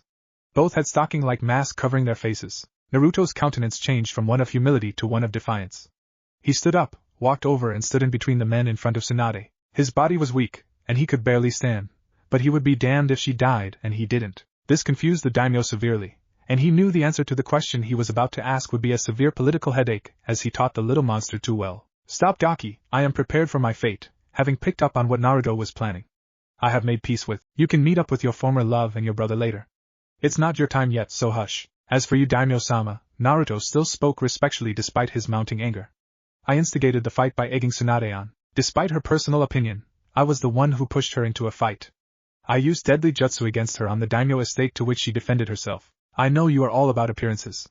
I understand how important that is thanks to you, but I refuse to one day become Hokage and know that I was such a hypocrite. If she dies, Naruto climbed on Tsunade's back and placed his neck parallel to hers. I die first. It was a grueling night for the daimyo, dealing with the paperwork and then the final exams for Naruto to finally return to Konoha. He tried every underhanded trick he could think of to keep Naruto from going home, but he taught Naruto the way of diplomacy a little too well, as he learned a few years prior when he placed his own head on the chopping block for one Senju Tsunade. But he would not lament on that. He was drawing up legal documents alongside his attorneys, ensuring Konoha attempted nothing underhanded concerning Naruto. Kakashi returned to Konoha a year prior alongside Enko, and Tenzo prepared safeguards on the inside as Jiraiya did from the outside. Tsunade and Shizen grew much closer to Naruto than either thought possible, but Naruto placing his life on the line for Tsunade, despite everything that occurred between them, it was almost a given that Tsunade would come to love her oddly liberal master as her own son. He had won her life, but her freedom was not hers. She was essentially a servant to the 13-year-old powerhouse. But servant she would stay without complaint if he remained as noble and true as she knew him now. Her only gripe is that he would not call her anything but Bachan after finding out about her youth jutsu. Naruto was also pleased with the change in his dear friend Hyuga Hinata. No longer did she stutter when she visited him, though visit might be a bit of a light term, as she stayed at the palace 6 months out of the year to train under Tsunade, and by extension Naruto, and Shizen, not to mention the tips Jiraiya gave her. Back in Konoha, most still knew her as the shy, weak wallflower save for a very select few. Not even the Hokage was aware of her true power. It was something she was aching to reveal when the time was right. She hoped that time came soon. Hinata also found that she and Naruto were gifted in the equestrian arts, and shared a great love of horses. Daybreak finally came where Naruto and his black martial arts GI, Tsunade, Jiraiya, Shizen, and Hinata stood at the front gates of the High no Kuni Palace. Daimyo Kirito stepped forward in front of his guards and asked, "What is more important than power and prestige?" Naruto didn't hesitate. "Come on, old man Kirito, you can do better than that." Everyone's jaw dropped except for the daimyos, who chuckled slightly and said, "Remember Naruto-kun, only when it's just us are you to call me that." Naruto looked around and said, "It is just us. You, me, and our family," referring to the daimyo's wife Lady Shirjimi, his daughter Kiriko, the 10 guardsmen, and his Konoha troop. Kirito rolled his eyes slightly, but chucked again. "Alright, you win this round, little bastard." To which Naruto smirked, and replied, "And to answer your question, it's comrades. As disobeying the rules of those in power might be seen as a bad thing, but deserting your friends, family and comrades in arms, no question, they are worse than scum." The daimyo figured he finally got one over on Naruto, and would be able to keep him there and safe for a bit longer, but his wife placed a hand on his shoulder. Lady Shirjimi would back Naruto. That would make things harder if he had to deal with his lovely wife being a headache. So instead he said, "It's not what I was looking for per se, but it works. As a reward, these scrolls go to you. They are legal documents and a few other things to help you get started in Konoha. I am giving Jiraiya copies of them to the Hokage, and Shizen-chan will have another copy in case some unscrupulous entity tries to cause you any trouble. There is also a little spending money. Don't spend it all in one place, and do not give it to Tsunade to hold," he ordered, to which Naruto jumped to attention and gave an affirmative nod. "But now is the creme of the crop. Bring them forward," the daimyo ordered. 2 steeds were brought forward. One brown with a silky soft coat, the other black with a wild white mane. "Uzumaki Naruto, you have been an utter pain in my ass for a great many years now, but if the truth were told I would not have it any other way. You livened this place up, and even helped us to find a security breach or 30. I am surprised I am not assassinated already," he admitted lightly. "But the fact is, you really are like family." He then turned to Hinata, young Hyugaheim, worthy of the title young master Uzumaki christened you with. "Lilac-heim." To which the girl in question blushed a bit, but smiled brightly at the compliment. "Thank you, your grace. I am proud of you both. And your father tells me you kept your true power like a true shinobi. When it's time to shine at graduation, shine like the sun. Don't let the naysayers drive you back in on yourself. You trained under Tsunade, Jiraiya, a few tricks from my personal guard. I'd be surprised if you were not one of the most powerful in your village, to be honest. I do not believe I am where you two are, and I trained myself while you both have been here so I can better defend myself. That way my guardsmen can truly see a man they can not only want to protect, but know I will be able to have their backs as well as a true ruler should, unlike my counterparts in other nations. But I am getting a bit sidetracked. For you're graduating my personal tests, both different and at different times to keep you both from each so you wouldn't try to help each other. I am old, not stupid. We all see how you sneak peeks at each other when you think the other isn't looking." Naruto reddened slightly, but Hinata stepped forward and grabbed Naruto's hand and said, "Mine." Hinata reddened, but Naruto became still as a rod and fought back, fainting. Tsunade stifled a small laugh. After Naruto recovered, the daimyo continued, "As I was saying before Naruto nearly went catatonic, I want to present these 2 steeds as gifts to you both, as I know you will treat them right and care for them well." He guided Hinata over to the brown steed, and introduced, "This Hinata is noble. And as his name suggests, he is true and strong. He will ride with you into battle. He is a shinobi steed. Like Niken, he will serve you well." Hinata was speechless. She walked over slowly and carefully raised her hand in a non-threatening way to give the horse the choice of whether or not to trust her or not. Noble seemed to accept this and nudged her to pet him, which she happily obliged and eventually was allowed to mount. The saddle was already set, and instructions for her specific steed given to her via a sealed scroll. Naruto was then walked over to his steed by the beautiful Princess Kiriko. Hinata was too busy gushing over her new partner. Naruto's eyes locked with the big beast and they found an instant connection, but then something unexpected happened. Naruto's and the horse's eyes glowed green for but a second. Naruto stepped back from the horse and stated, "I cannot accept this horse as my partner. I am extremely grateful for your generosity, your grace. But this horse is linked to a summoned family of horses, and as I already signed the Toad contract, it would cause a great darkness to be brought forth in some form or another. It is rare for 2 contracts to be signed without consequences, or so said the pervy sage." "He's right, Naruto. Though I never saw that reaction before between a potential summon and summoner," Tsunade offered. "It's okay. I am a bit more attuned to it due to a bit of the secret training I went through with Ero Shishi Senin," Naruto advised. "Are you never going to tell us what training you two went on for those 3 months? Shizen asked. "Sorry, Shizen-ne-chan, but that is one thing I cannot do. It is not to be revealed even upon threat of death unless I am in enough danger to pull that training forth," he noted seriously. Shizen knew to leave it alone. Naruto never used that tone unless it was something dire. Even the daimyo left it alone after Naruto expressly refused to reveal it, and held it under the clan secrets law to prevent even the daimyo from digging too hard without something major forcing his hand. Naruto walked over and petted the horse again and said, "You and I might not have been able to bond the way I would have liked, but know that you have a friend in me. Maybe you can visit me in Konoha sometime?" The horse nudged him with what seemed to be a laugh. Less than an hour later the group was on their way. Jiraiya kept quiet for most of the trip. He found himself prouder of his godson than he anticipated. He even managed to force himself to set up living arrangements separate from Naruto. Naruto was about to become an official shinobi. Meanwhile, in Konoha, I don't give a rat's ass what you civilian bitches want. I will not take the Uchiha unless Uzumaki is placed on my team. I am the Jonin instructor, and will fail his ass back to the first year of the academy. Fuck with me if you want to. I have watched him for the last few weeks and I am not impressed. You all pander to his every whim and have turned him into a pampered little shit. I hold no reservations with not training someone who will not be a benefit to Konoha's forces. And I see some of you getting red in the face. Well, too fucking bad. I have too much self-respect than to bend to the whim of a civilian council who shouldn't even be in this conversation. These are ninja matters. Oh, and there is another here in the room with the Sharingan. Shimura Danzo. On the road, Naruto sneezed, and got butted in the back by Hinata's horse much to her amusement. Naruto for the most part stayed by his godfather, and discussed Fuinjutsu theory which Shizen found boring. Tsunade listened half-heartedly as it might be able to help her improve her own personally created seal of 100 secret technique. Shizen spoke with Hinata on and off about different ways the Byakugan could potentially be used in medical techniques as Tsunade and Shizen had been teaching Hinata offensive, defensive and medical techniques over the years. The trip was long as none were in the greatest hurry as they were all aware of the last time Naruto was home many years past. No one knew what to expect when they arrived. Naruto put on his cloak which did little to hide his clothes. It was mainly used to cover his hair and face, but revealed just enough at the main gate as he stepped forward first and said, "Genin candidate Uzumaki Naruto alongside Sanin Jiraiya Chi-Chi and my attendant Sanin Senju Tsunade." Yes, that's Tsunade alongside Hyuga Hinata Haim. He smiled before catching himself on that last part. And finally Kato Shizen. Attendant and assistant to Tsunade. Oh yeah, and Hinata's new steed Noble. One of the guards glanced up and then jumped to his feet. His partner did the same but did not draw a weapon as his partner seemed more shocked than guarded. Upon glancing at the two Sanin and the Hyuga heiress, the two guards bowed to everyone and offered a unified, "Welcome home all." Naruto allowed a light nervous laugh and said, "If all it took to get treated like this was to drag my godfather and Bachan home, I would have came back years ago." "A brat," one guard started. But before anyone from Jiraiya's camp came to his defense the guard placed his hands up in surrender, and said, "Relax please. I wasn't going to insult him. I was just going to say it's been boring around here without you to keep our younger Chunin and Anbu chasing you. It made this job so much more fun." Naruto puffed out his chest in mock pride and saluted, "Consider Uzumaki Naruto back on prank patrol, but on light duty as I am about to become a nin, and won't be able to get away with half as much. Good to have you back, though I could have sworn you had blonde hair last time I saw you." One guard tested though he knew from reports Naruto's hair had changed. Naruto sighed and said, "I'm of the Uzumaki clan which had red hair. I am guessing my clan's dominant traits finally started kicking in, but other than that, I am not really allowed to speculate on.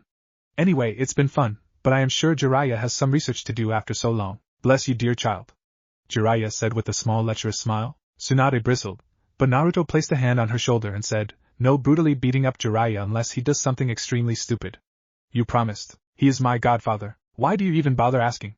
You know I am bound to you by seal via Jiraiya. Why do you give me so many choices?" Tsunade asked. Naruto simply smiled as they strolled and replied, "Because it took a great many years for you two to become friends again, and I want to foster at least that friendship as it can be a great asset when I take the chair. I don't want my advisors at each other's throats, and having an advisor with her own free will to challenge me will make me a better leader for it. You are my servant in nearly nothing but name. If you want your freedom I can't give it to you as the Daimyo won't allow it, but I will give you as close to it as I can." "Why do we have to keep going over this?" Tsunade smiled and said, "Simple. To make sure you're real. Anyone else would have let me die all those years ago, but not only did you fight for me, but you challenged the Daimyo for his seat, you crazy little bastard." She laughed. Flashback 3 years. Palace de la Daimyo, LOL, execution quarters. Namikaze Naruto, move your ass right now. The Daimyo finally roared, "No chance. And for the last time, my name is Uzumaki Naruto. Don't forget it. Don't like it, kill me. Better yet, I challenge you for your seat. I am not letting her die, she is family. And then I don't go back on my word. That's my Nindo. My shinobi way." From that moment on, the Daimyo knew not to underestimate how far Naruto would go for his friends and family. Instead of punishing Naruto, he did everything he could to make Naruto the best potential person he could. It would not be easy, but Naruto would have the best tutors in the shinobi arts, political arts, even seduction arts. He would tear down the image of what a ninja is and would rebuild it better than ever before. Shortly after dropping Noble at the Konoha Inuzuka stable and getting him settled in the group made their way to the Hokage Tower. Hokage's stairway to the top floor. The Hokage's secretary, still as old, wrinkly and evil-looking as before, but did not greet him as expected. She took a note of the entourage, and then Naruto. She pressed the red button on desk which let the Hokage know VIPs had arrived. She then stood and walked around to the front of her desk and greeted, "Good afternoon, Master Uzumaki, Master Jiraiya, Mr. Tsunade, Lady Shizen, and Lady Hyuga. Please forgive the lack of refreshments. I was not expecting you today, otherwise I would have prepared ahead of time." Naruto walked forward and stated, "We thank you for your consideration, Seeker. Excuse me. Executive Assistant San." The secretary was obviously annoyed at having to speak so politely to Naruto, but his attitude and show of respect stymied a great deal of that animosity. After receiving the return signal for the go-ahead, she showed the group in. Hiruzen stood. His anger finally abated towards Tsunade all those years ago for what she nearly did to Naruto. "As I live and breathe, to think I would ever see this group in my office is a bit of a shock to say the least." He then took note of something that looked similar if not a bit different from his son's own sign of service to the daimyo. "Naruto, I would love to welcome you home with open arms, but I was hoping it would be so you could join the ninja forces." "But that sash says." Naruto grinned and held up his hand and informed, "I am a standing captain on reserve in case I ever run into one of the daimyo's squadrons. I can assume command should the need arise, as I earned that right when I saved him from a few assassination attempts by finding constant security threats that kept popping up until one of the servants committed seppuku. The daimyo then had me train with his standing army and given command on a few smaller missions, one of which protected his wife and daughter. I've proved my worth, and had one hell of a time getting him to release me to come home. You received my letters, I take it?" To that Hiruzen laughed, and pulled out a scroll and unfurled it. This was the most recent one. It says, and I quote, "Keep my chair warm, old man, I'm coming home soon. I will be ready whenever you are ready to give it up. And believe me when I say I am bringing the skills to back it up. Shinobi, and political. I plan on being the Godame Hokage. Believe it. I am doubtful of all of these boasts, however, Naruto-kun. A captain in the daimyo's guard? None of your companions seem to be backing your story." This time Naruto quipped, "Oh, this is no prank, old man. I asked them not to. But I did tell Kakashi to inform you when you finally asked if I was BSing you. But if it's okay, I think I would like to go visit some friends with Hinata-chan. You can see me whip some uppity genin's ass during the exams tomorrow." "Oh yeah? I don't want to be promoted straight to Jonin or Chunin despite my skill. I am going to need to prove my worth. So, even if you agree that I can back up my claim, maybe give me a little more operational control of a team than a standard genin, maybe as assistant captain." "You seem rather sure of yourself, Naruto," Hiruzen noted with a touch of disappointment. "Don't sound so disappointed. If I am being 100% honest, I beat Tsunade with her seal release 4 out of 10 times, but I had to hide my abilities from even her, meaning she only saw the bare basics of certain clan techniques." Hiruzen shivered slightly. If Naruto drew on his clan's famed jutsu, he might actually be able to back up what he was talking about. "Excuse me, Hokage-sama." Hinata stepped forward without her usual stutter, which was odd in and of itself, but her next words made him wonder if he was in some form of genjutsu. "But Naruto-kun isn't the only one who's been holding out on his real skills. I am actually far more than genin in skills." Hiruzen actually discreetly attempted a Kai release which failed. He then pinched his arm and felt pain, so knew it wasn't a dream. "After you pass the genin test, you two are taking the jonin exams.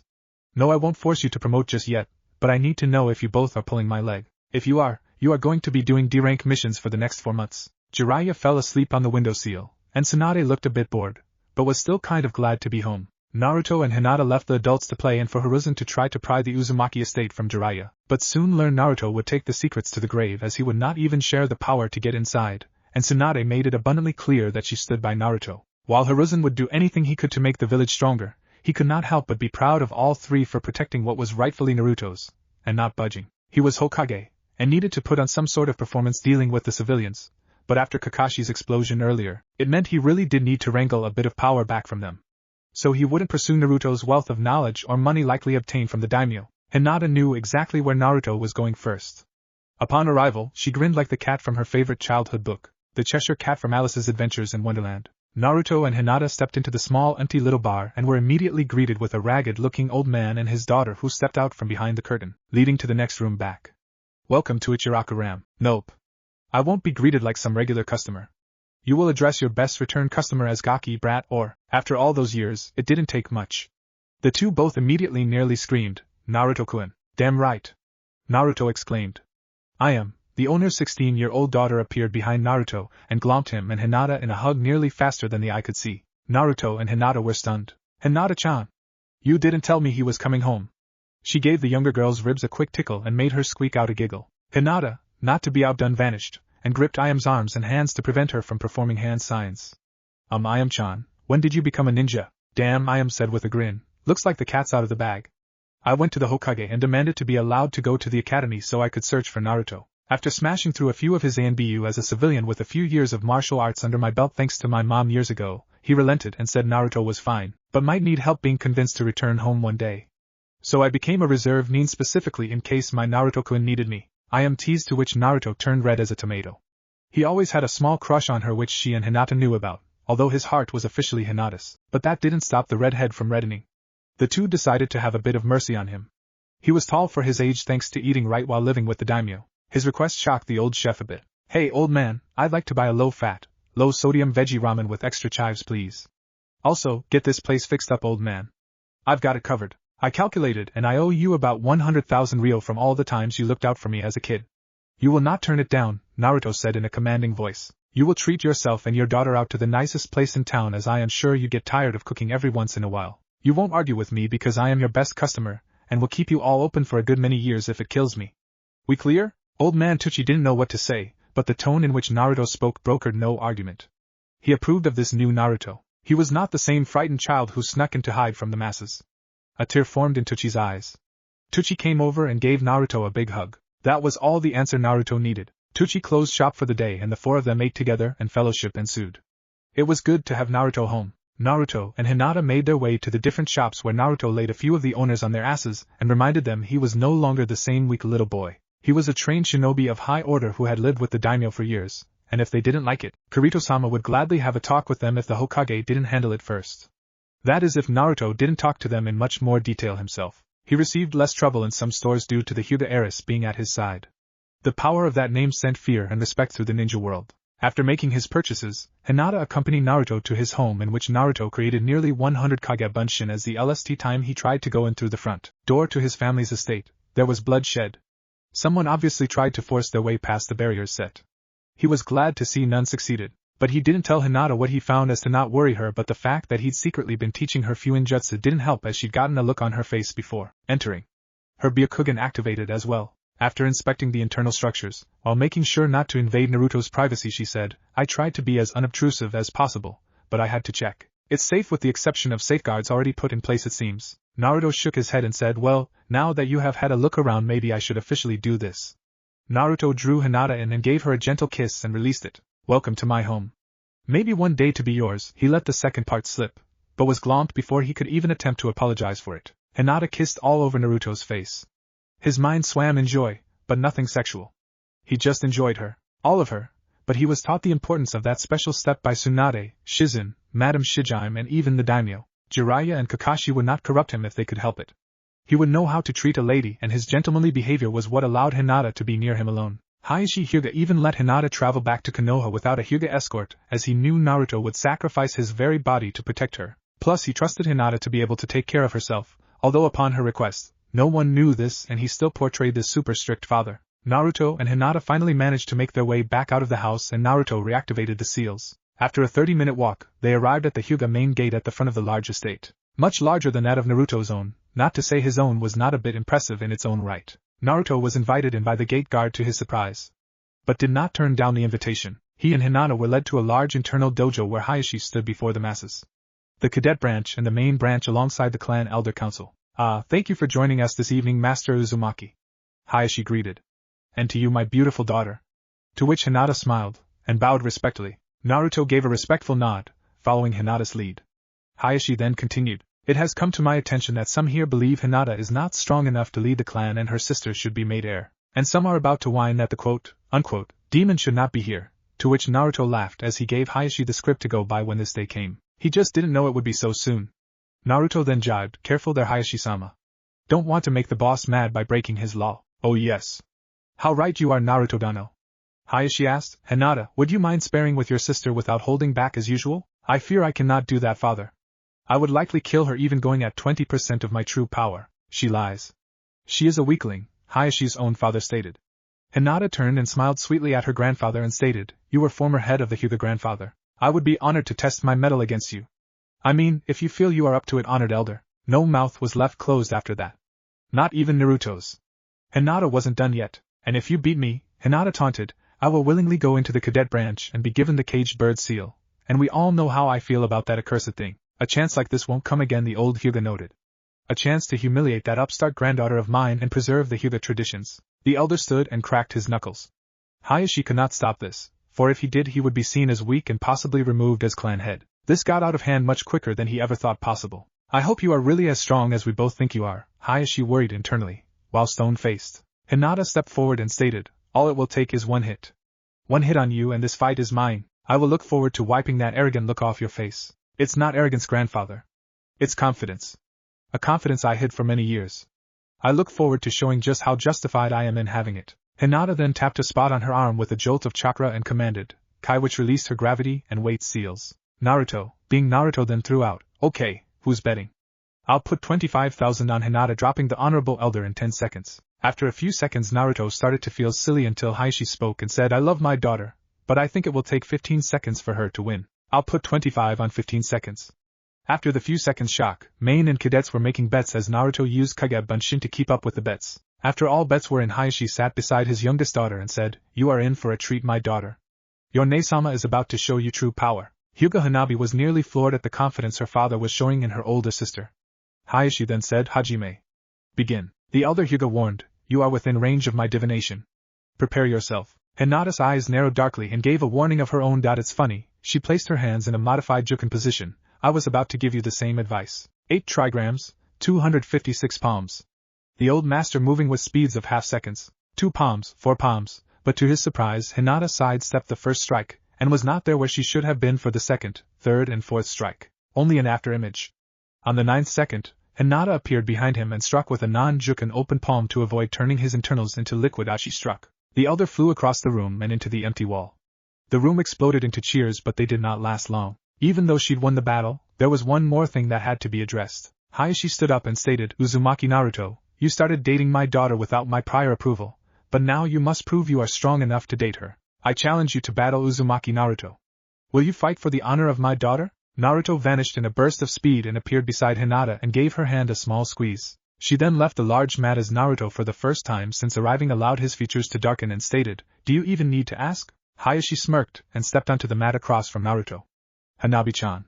You will officiate this match, much to the Chibi Hyuga's shock. But Naruto, Hinata and Hayashi smiled as Hanabi stood tall and stated, this is a match to determine whether Uzumaki Naruto is worthy to court my sister, the heir apparent to the Hyuga clan. Hyuga Hayashi, father to the heir, and Uzumaki Naruto, are you ready? Both nodded. Hajime. Hanabi called before jumping back out of the way. Do you think you have it in you to beat me, young master Uzumaki? Hayashi taunted lightly. We shall find out, Hayashi Dano, so enough talking, and come at me. Hayashi stood up and stated, Uzumaki Naruto, you started dating my daughter without my prior approval, but now you must prove you are strong enough to date her. I challenge you to battle Uzumaki Naruto. Will you fight for the honor of my daughter? Naruto vanished in a burst of speed and appeared beside Hinata and gave her hand a small squeeze. She then left the large mat as Naruto, for the first time since arriving, allowed his features to darken and stated, do you even need to ask? Hayashi smirked and stepped onto the mat across from Naruto. Hanabi-chan.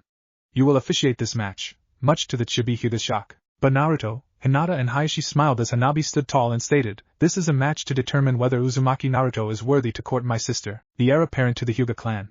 Hyuga Hayashi, father to the heir, and Uzumaki Naruto, are you ready? Both nodded. Hajime.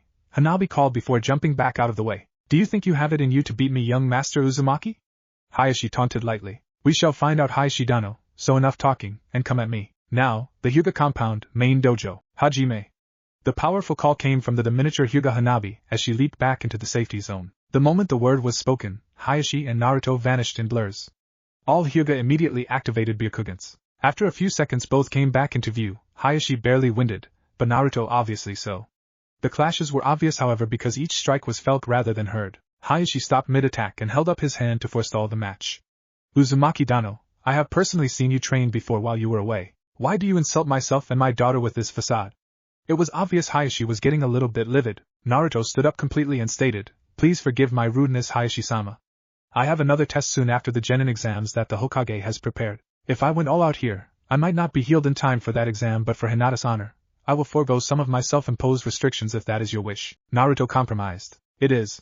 Hayashi stated with no small amount of conviction.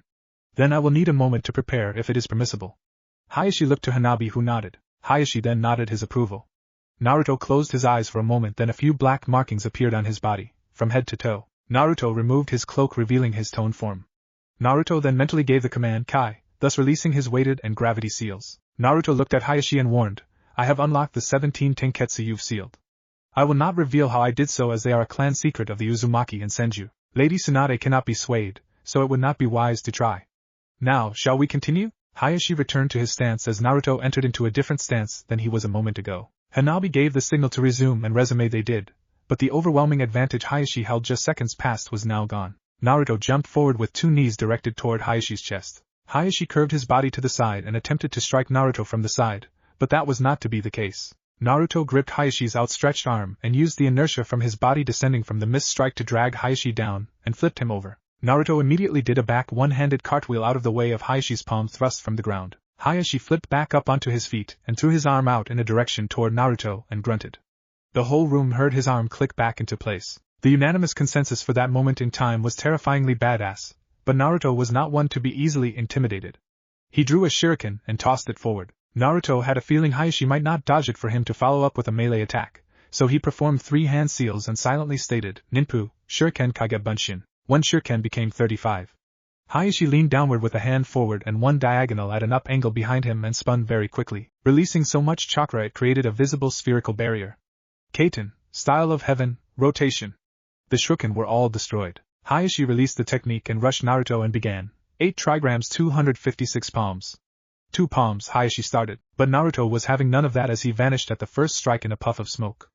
Hayashi's eyes widened as he realized Kage Bunshin, shit, but it was too late. Naruto's special infiltration invisibility jutsu Jiraiya created came in handy as it blocked even the power of the Byakugan. Naruto burst through the mat. Hayashi's impressive reflexes allowed him to leap back, but not fast enough as Naruto did a graceful back flip and landed a final kick on Hayashi's chin which knocked him out, ending the match. A group of Hyuga surrounded Hayashi, protecting him from Naruto, in case he wanted to end the clan head. "Stand down," Hinata ordered. Her voice brokered no argument. She walked over to her father and activated her Byakugan. Once activated, her hands started glowing a light green hue. She moved her hands over her father's damaged areas including 2 broken ribs, a broken jaw, a few pulled muscles. After a few moments Hayashi awoke. Hayashi stood and directed his attention to Naruto and smiled. "Uzumaki Naruto, welcome to the family." Naruto's face faltered.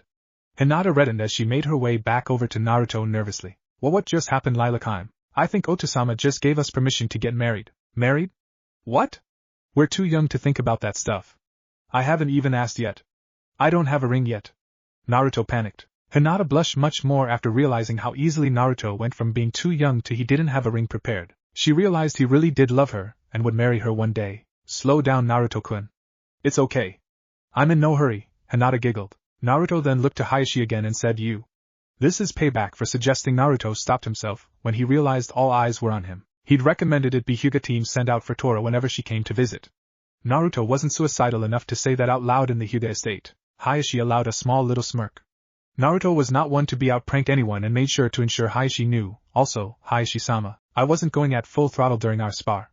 To which Hayashi raised a nearly imperceptible eyebrow, but Naruto and Hinata vanished before he had a chance to retort. A half-kilometer away, Naruto and Hinata stopped long enough for Hinata to put more of Tsunade and Shizen's training into practice as she healed Naruto's few cracked ribs from, prior to releasing his seals. Naruto deactivated his special Fuin he activated to stop his Tenketsu from being interrupted, although Hinata is the only one who knew that part of the seal's secret. The rest is just a touch of extra durability for Naruto. After Hinata finished healing Naruto, he stood back up and was about to reactivate the gravity and weight seals, but was stopped by Hinata. "No, Nerubu." To which he turned 7 different shades of red. "Wait until the morning to ensure your other healing makes sure I didn't miss anything." Naruto activated his own Shosen no Jutsu and diagnosed his injuries. He was still a touch sore, but Hinata did an exceptional job, he noted. "When are you going to tell Tsunade Shursho you do actually know how to do more than half of what she tried to teach you?" 2 reasons. 1. When she finds out, she is going to try to talk me into the medical corps. Never. We have her back here in Konoha with Shizen. They can build a formidable one without need of my help. I am going to be a frontline shinobi until I take the hat. 2. You know what I hold. If people knew how much she pounded chakra control into my very core, they would panic.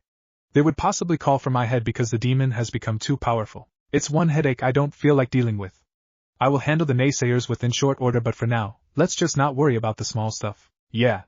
The small stuff, Hinata repeated as she snuggled her head against his chest. They eventually separated and Hinata made her way back home, as Naruto did the same. He thought on Tsunade and Shizen and hoped he made the right decision to put them up in a hotel until the Senju property could be rejuvenated. It was the right choice, he decided. It gave Tsunade a bit more freedom from him. Naruto unsealed his new sheets and bed from the palace after sealing his parents' old bed away as he became used to the way the bed felt from the palace. He made the bed, then fell face forward right after setting his alarm. 6 hours later, 7 a.m. Naruto groaned. He realized his alarm didn't go off. He had 20 minutes before he was due at the academy. He quickly showered, pulled out his spare new GI, and grabbed a couple apples and a bottle of orange juice. He remembered Kakashi's instructions for going behind the house a bit late after he already took to the rooftops after securing his clan's property. He devoured the fruit, juice and tossed them in the nearest public dumpster. Perfect aim. Naruto leaped faster and faster, doing tricks through the air, which helped him to relax. He knew he had made it with 5 minutes to spare. He walked inside and took note that Hinata was already there and walked over to her. She saw him walking over and stood up with a bright smile. He took her hand, and she his as he lowered his lips to her own and gave her a small quick kiss. They both blushed, and pulled away from each other. The others in the room who were speaking were now motionless. The room was deathly silent. Naruto nor Hinata noticed. It was as if they were the only ones in the room as he picked her up in a hug and swung her around lightly. He lowered her and took the seat next to where she sat down. A blonde-haired girl in purple was about to race over to Hinata and ask for the details, but a dark but styled haircut entered the room. The one sporting it wore dark blue with the old Uchiha symbol on the back of it. Most of the girls flocked over to him. Naruto took note that Hinata rolled her eyes at the platoon of girls now surrounding the bored-looking boy. A few moments later the Chunin instructors arrived and called things to order. Okay, got a note here saying we have a returned student. Yes, it's wait. Seriously? Naruto's home? Iruka glanced around the room a few times and found a red-haired boy he tried to look out for in the academy years ago. Yo! Yumino-sensei, your sensing skills aren't going to be able to track me anymore like when I was a kid. I've become a real ninja. Naruto lightly teased until Iruka spotted Naruto with his hand intertwined with the Hyuga heirs. Iruka paled. Naruto Hyuga Hayashi-sama doesn't take lightly to his daughter being courted. Ugh. He shivered, remembered a boy named Takashi who gave up being a nin and his father took them out of Konoha a few weeks later. Humph. Naruto chuckled.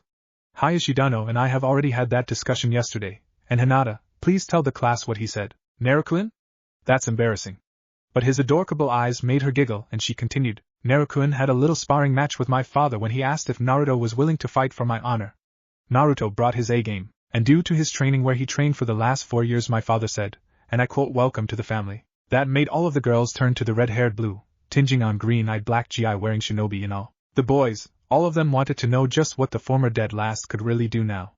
Though most of them were in denial of what Hinata just said, Sasuke looked at both Naruto and Hinata and realized she's not stuttering, and her eyes are full of confidence. And the strawberry wannabe might be someone to test my strength against if he really is as strong as the Hyuga proclaims. Mizuki-sensei, the assistant instructor, held a large smile on his face, but Naruto and Hinata sensed an underlying darkness, but held their tongues for the time being. A few minutes later a pink-haired girl walked in with a note from the nurse and took her seat near the duck-but-haired Uchiha, and started an argument with the blonde girl on his opposite side. Naruto felt sorry for him as he obviously didn't like either girl, but was too tired of trying to get them to accept it. Soon thereafter a test was given out after Naruto and Hinata were separated to prevent cheating as it was obvious they were officially a couple. The moment Naruto received his test he held it up and called out, if everyone else doesn't have a genjutsu on their test, there's going to be heck to pay. Iruka made his way over to Naruto before Mizuki could hope to respond. He took the form and placed his hand in a ram's seal and called Kai. To Iruka's surprise the paper turned out to be an old Chunin exam preparation test. Iruka was heated. He glanced around the room and wondered who might be talented enough in genjutsu to do something like that. No, he realized. That was at least a B-level genjutsu. The fact that Naruto sensed it is batshit crazy. Mizuki. Iruka leaned down and whispered to Naruto, be wary of Mizuki. I am not sure it was him, but I will speak to the Hokage after class, but for now I will get you the right test. Naruto sighed and said out loud, sorry for interrupting class sensei, but that was not a cool prank. I know you wanted to test my skills, but that was just a low blow. After retrieving Naruto's test, Iruka escorted Mizuki outside for a moment, and slammed him against the wall across the hall after activating a silencing seal. What the blue fuck were you thinking, Mizuki?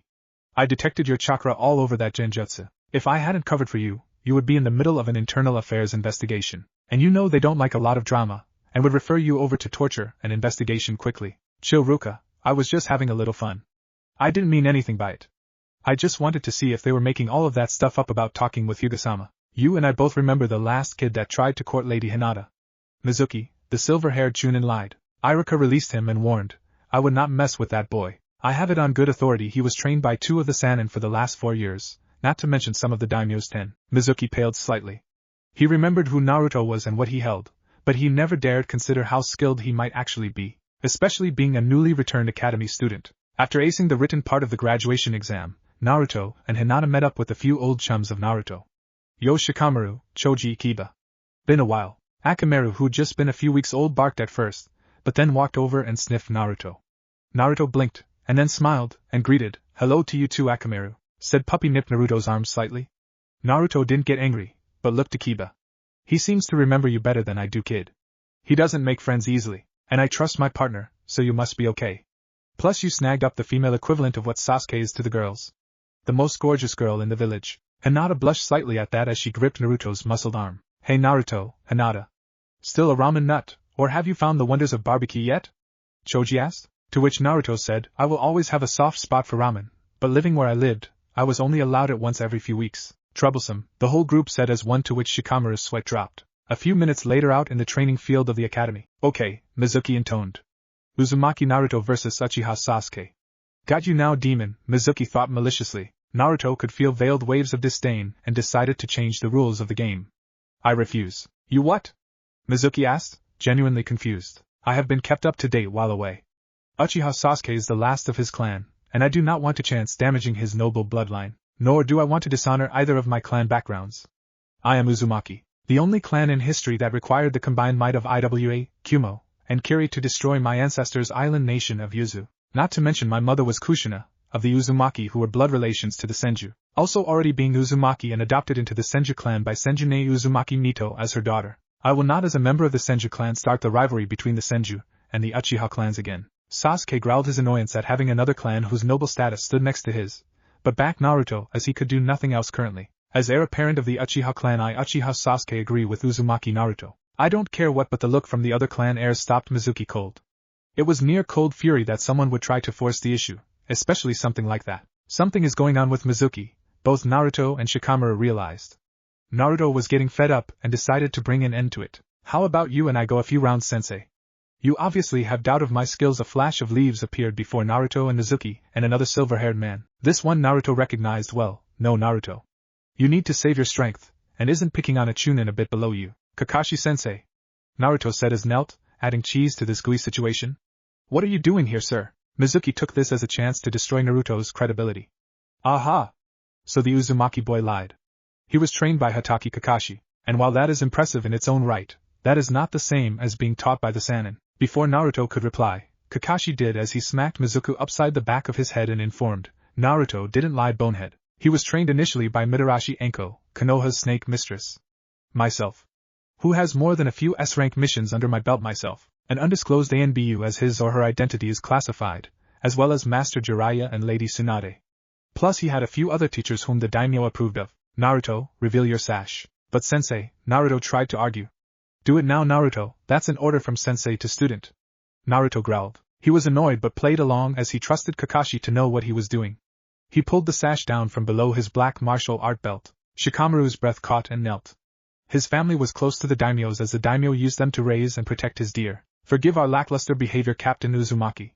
Shikamaru apologized immediately. "Damn it, sensei. This is what I didn't want." "And get up, Shika. I am still me, just a bit more skilled." "I know," Kakashi said arrogantly. "This is payback for destroying my last batch of books." Hinata laughed slightly at this until Naruto gave her a playful glare, to which she covered her mouth and laughed harder. Uchiha Sasuke was livid.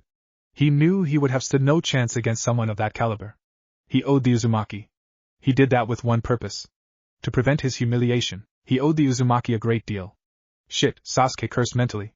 He didn't like owing anyone. "How about you and I spar, sensei?" Naruto said with a dark smirk. "No thanks.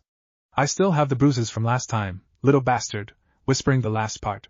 "You will spar with Mizuki since he seems so focused to seeing your skill. I watched over you today and saw him put the genjutsu on your paper." He lied. "I have watched over you today, and Mizuki is determined you might be eligible for advanced placement to Chunin after graduating today. It hasn't been done in a long time, but that is the only reason I could think of that he kept trying to trip you up. Kakashi, you fool. I forgot all about that outdated test. You just helped me in my endeavor to discredit him." Mizuki smiled with a nod. "I had hoped to finish his trials without him figuring it out before I made the suggestion to the Hokage." Kakashi looked to Naruto and said, "Make it one and done." Naruto gave a quick nod. Mizuki was fuming at how quickly they believed this match would be over. As you approved this match, Hitaki Jonin sir, what are the rules? Rules HM? No killing. Everything else is on the table. Oh, and Naruto, keep some of your stuff a secret for actual enemies of the village. Always. Now get out of the way so I can cut loose a bit. You'd better hope I don't get you as a student, Kakashi hinted, else I am going to have you doing very painful things until you remember who the sensei is. Naruto slightly paled. Mizuki and Naruto made their way into the ring and bowed. Upon Kakashi's hajime, Naruto warned, you are within range of my divination. What do you think you are, kid, Higa? Mizuki taunted. Naruto allowed a small laugh as he said, nope. But I did train with one for 6 months a year for 3 years. I hope you're paying attention as you will only get one chance at stopping it. Mizuki took off toward Naruto. Naruto's body showed a brief electrical surge surround his body. Naruto vanished in an after-image and appeared behind Mizuki and tapped the bottom of his neck as he said, Uzumaki style, 8 trigrams, touch of the Raijin no Kami. Mizuki's body froze in place. He could not speak. He fell forward, still conscious. How long will his Tenketsu be inactive? I could give you an estimate, but Naruto glanced at Hinata who activated her Byakugan and stated, at least 4 hours. Good. You with the blonde hair, you're Inoichi's daughter? Yes, sir. Ino jumped to attention. Good girl. She went from that fangirl I saw a few hours ago to a bit of a ninja, ready to receive orders. Might be hope for her. I want you to report to your father immediately, and have him go to the Hokage's office immediately. Tell him it's on Hitaki Kakashi's orders, and don't worry about being in trouble. You are excused for this. Both Akimichi Choji and Naro Shikamaru placed a quick comforting squeeze on Ino's shoulders as she gave a quick nod and took off like a bat out of hell. She didn't know why she was being ordered to find her father, but knew that it was important and that she could not fail. Naruto glanced at Kakashi expectantly and awaited orders. I'll deal with Mizuki. Iruka, finish with the exams. Pass Yamanaka Ino if she's already shown proficiency in the 3 basic techniques needed. I saw it in her eyes. She will do well if she applies herself. Iruka jumped to attention at Kakashi's tone. So did the upcoming genin. They had only ever seen Iruka do so for the Hokage on his rare visits to the classroom, and knew that this silver-haired man pulled some serious weight to make the Chunin fall in line so fast. Yes, sir. Iruka replied without question. I'll be taking Mizuki to talk to the Hokage, and maybe a member or 3 of our T&I division. You did good in reporting his activities, Chunin Yumino. Well done. Iruka stood a bit taller. And congratulations to you as well, Genin Uzumaki. You followed my verbal and non-verbal cues without giving away our strategy to a potential threat. Now say goodbye to your girlfriend. You will see her later today after she graduates. Before Naruto could move, Hinata flew across the expanse into Naruto's arms. I am so proud of you, Naruto-kun. Cheers went up and Naruto felt amazing. Maybe it's not such a bad thing to be home after all. He let sink in. Iruka placed a hand on Naruto's shoulder and said, You were a handful as a kid, Naruto, but I knew you had it in you. Congratulations, Uzumaki Naruto, Genin of Konohagakure no Sato. Naruto thanked his one-time academy sensei and moved to transport Mizuki.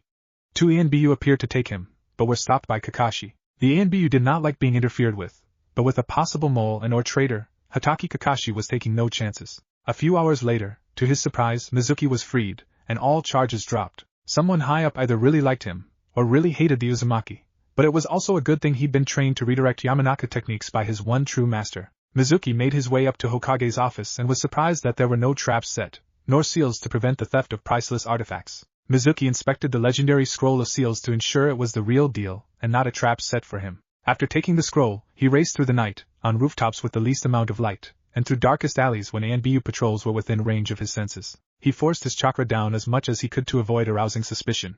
He made his way all the way out to Konoha Forest's eastern gate, but what he didn't expect was a freight train of a kick to his back, careful to avoid the scroll. Going somewhere, sensei, Naruto sneered. Mizuki sneered with equal venom. Then decided to try another tactic. You know why people called you demon all those years, huh, Naruto? Because you're the nine-tailed. Really? You're playing that care, dumbass. You are a or were a Chunin, and don't know the difference between the never mind. It's not even worth my time to explain the intricacies of the majestic art of Fuinjutsu. But even more important, jackass. You broke the Sandame's law. Naruto cracked his knuckles. That means, your ass is mine. Naruto flashed forward with nearly unreal speed and felt he could finally unleash his full power minus some of the things Jiraiya made him promise not to go near. Black markings appeared on Naruto's hand and then a sword appeared in a puff of smoke directly in Naruto's hand. Storm of the Ni Raijin no Kami. Naruto's sword split in two and froze Mizuki's head as it fell from his body while the other sword burned it to ashes. Naruto sighed and sealed his sword as he then placed Mizuki's head and the scroll of seals in respective storage seals. He then signaled for the 3 in hiding to reveal themselves, much to their annoyance. He turned to the Hokage and reported, confirmed traitor captured. Mission complete, Hokage-sama. Kakashi then said, "You've made all of us extremely proud, Naruto." "Thanks, Ni-sensei. I feel a bit out of place here, but I am proud of you too," Iruka said. "Are you kidding me? I found out from Kakashi and it was you who kept Enko-chan from taking me to tea and all those years ago. I owe you big time, Iruka and Iruka couldn't help but smile despite the dire situation of the night. "Naruto, you don't have to put on a show for us. First kills are..." Kakashi burst out in laughter. Did I miss something?" Iruka asked. "Iruka, you saw Naruto's sash, right? Well, that's not honorary. He holds the rank of captain in the Daimyo's elite guard. He chose to come home to take the Hokage's hat. He wasn't kidding about that. So I take it you have had a fair share of eliminating enemies, Naruto?" the Hokage asked seriously. "More assassination attempts on the Lady Sure Jimmy than I'd care to remember, all thanks to Tora. But that is to be expected, as I have been home a few times and stopped a few of your genin from taking out the cat a few times." The Hokage was floored. It must have been part of Naruto's stealth training. "Well, congratulations, Jonin Uzumaki." "No, old man. Unless you are handing me the hat with it, I have a lot to teach my teammates. I plan on making my team and Hinata's team, whether we are together or not, the next generation of Sannin. We need to start small to build up our names. That will come mainly at the Chunin exams. Do you really not want to shove in the other villages' faces how completely and broken our system is in the best possible ways?" Hiruzen grinned like a joker at the prospect. Then he stated, "Uzumaki Naruto, you are hereby given the honorary rank of Jonin Captain, meaning you are genin unless you need to take command during a difficult situation. Kakashi, you and Iruka will get the word out and make sure everyone knows he has my full support, and what happened tonight in the right circles. Clear?" Naruto, Kakashi and Iruka stood at attention as they answered in unison, "Hi Hokage-sama." They all vanished in a swift shunshin as one. What if the daimyo finds out about Naruto? And thanks for watching my video till the end. If you enjoyed this content, then do consider subscribing to my channel, and leave a like if you guys need the next part. Comment down, and thanks for watching the video, and see you guys in the next video.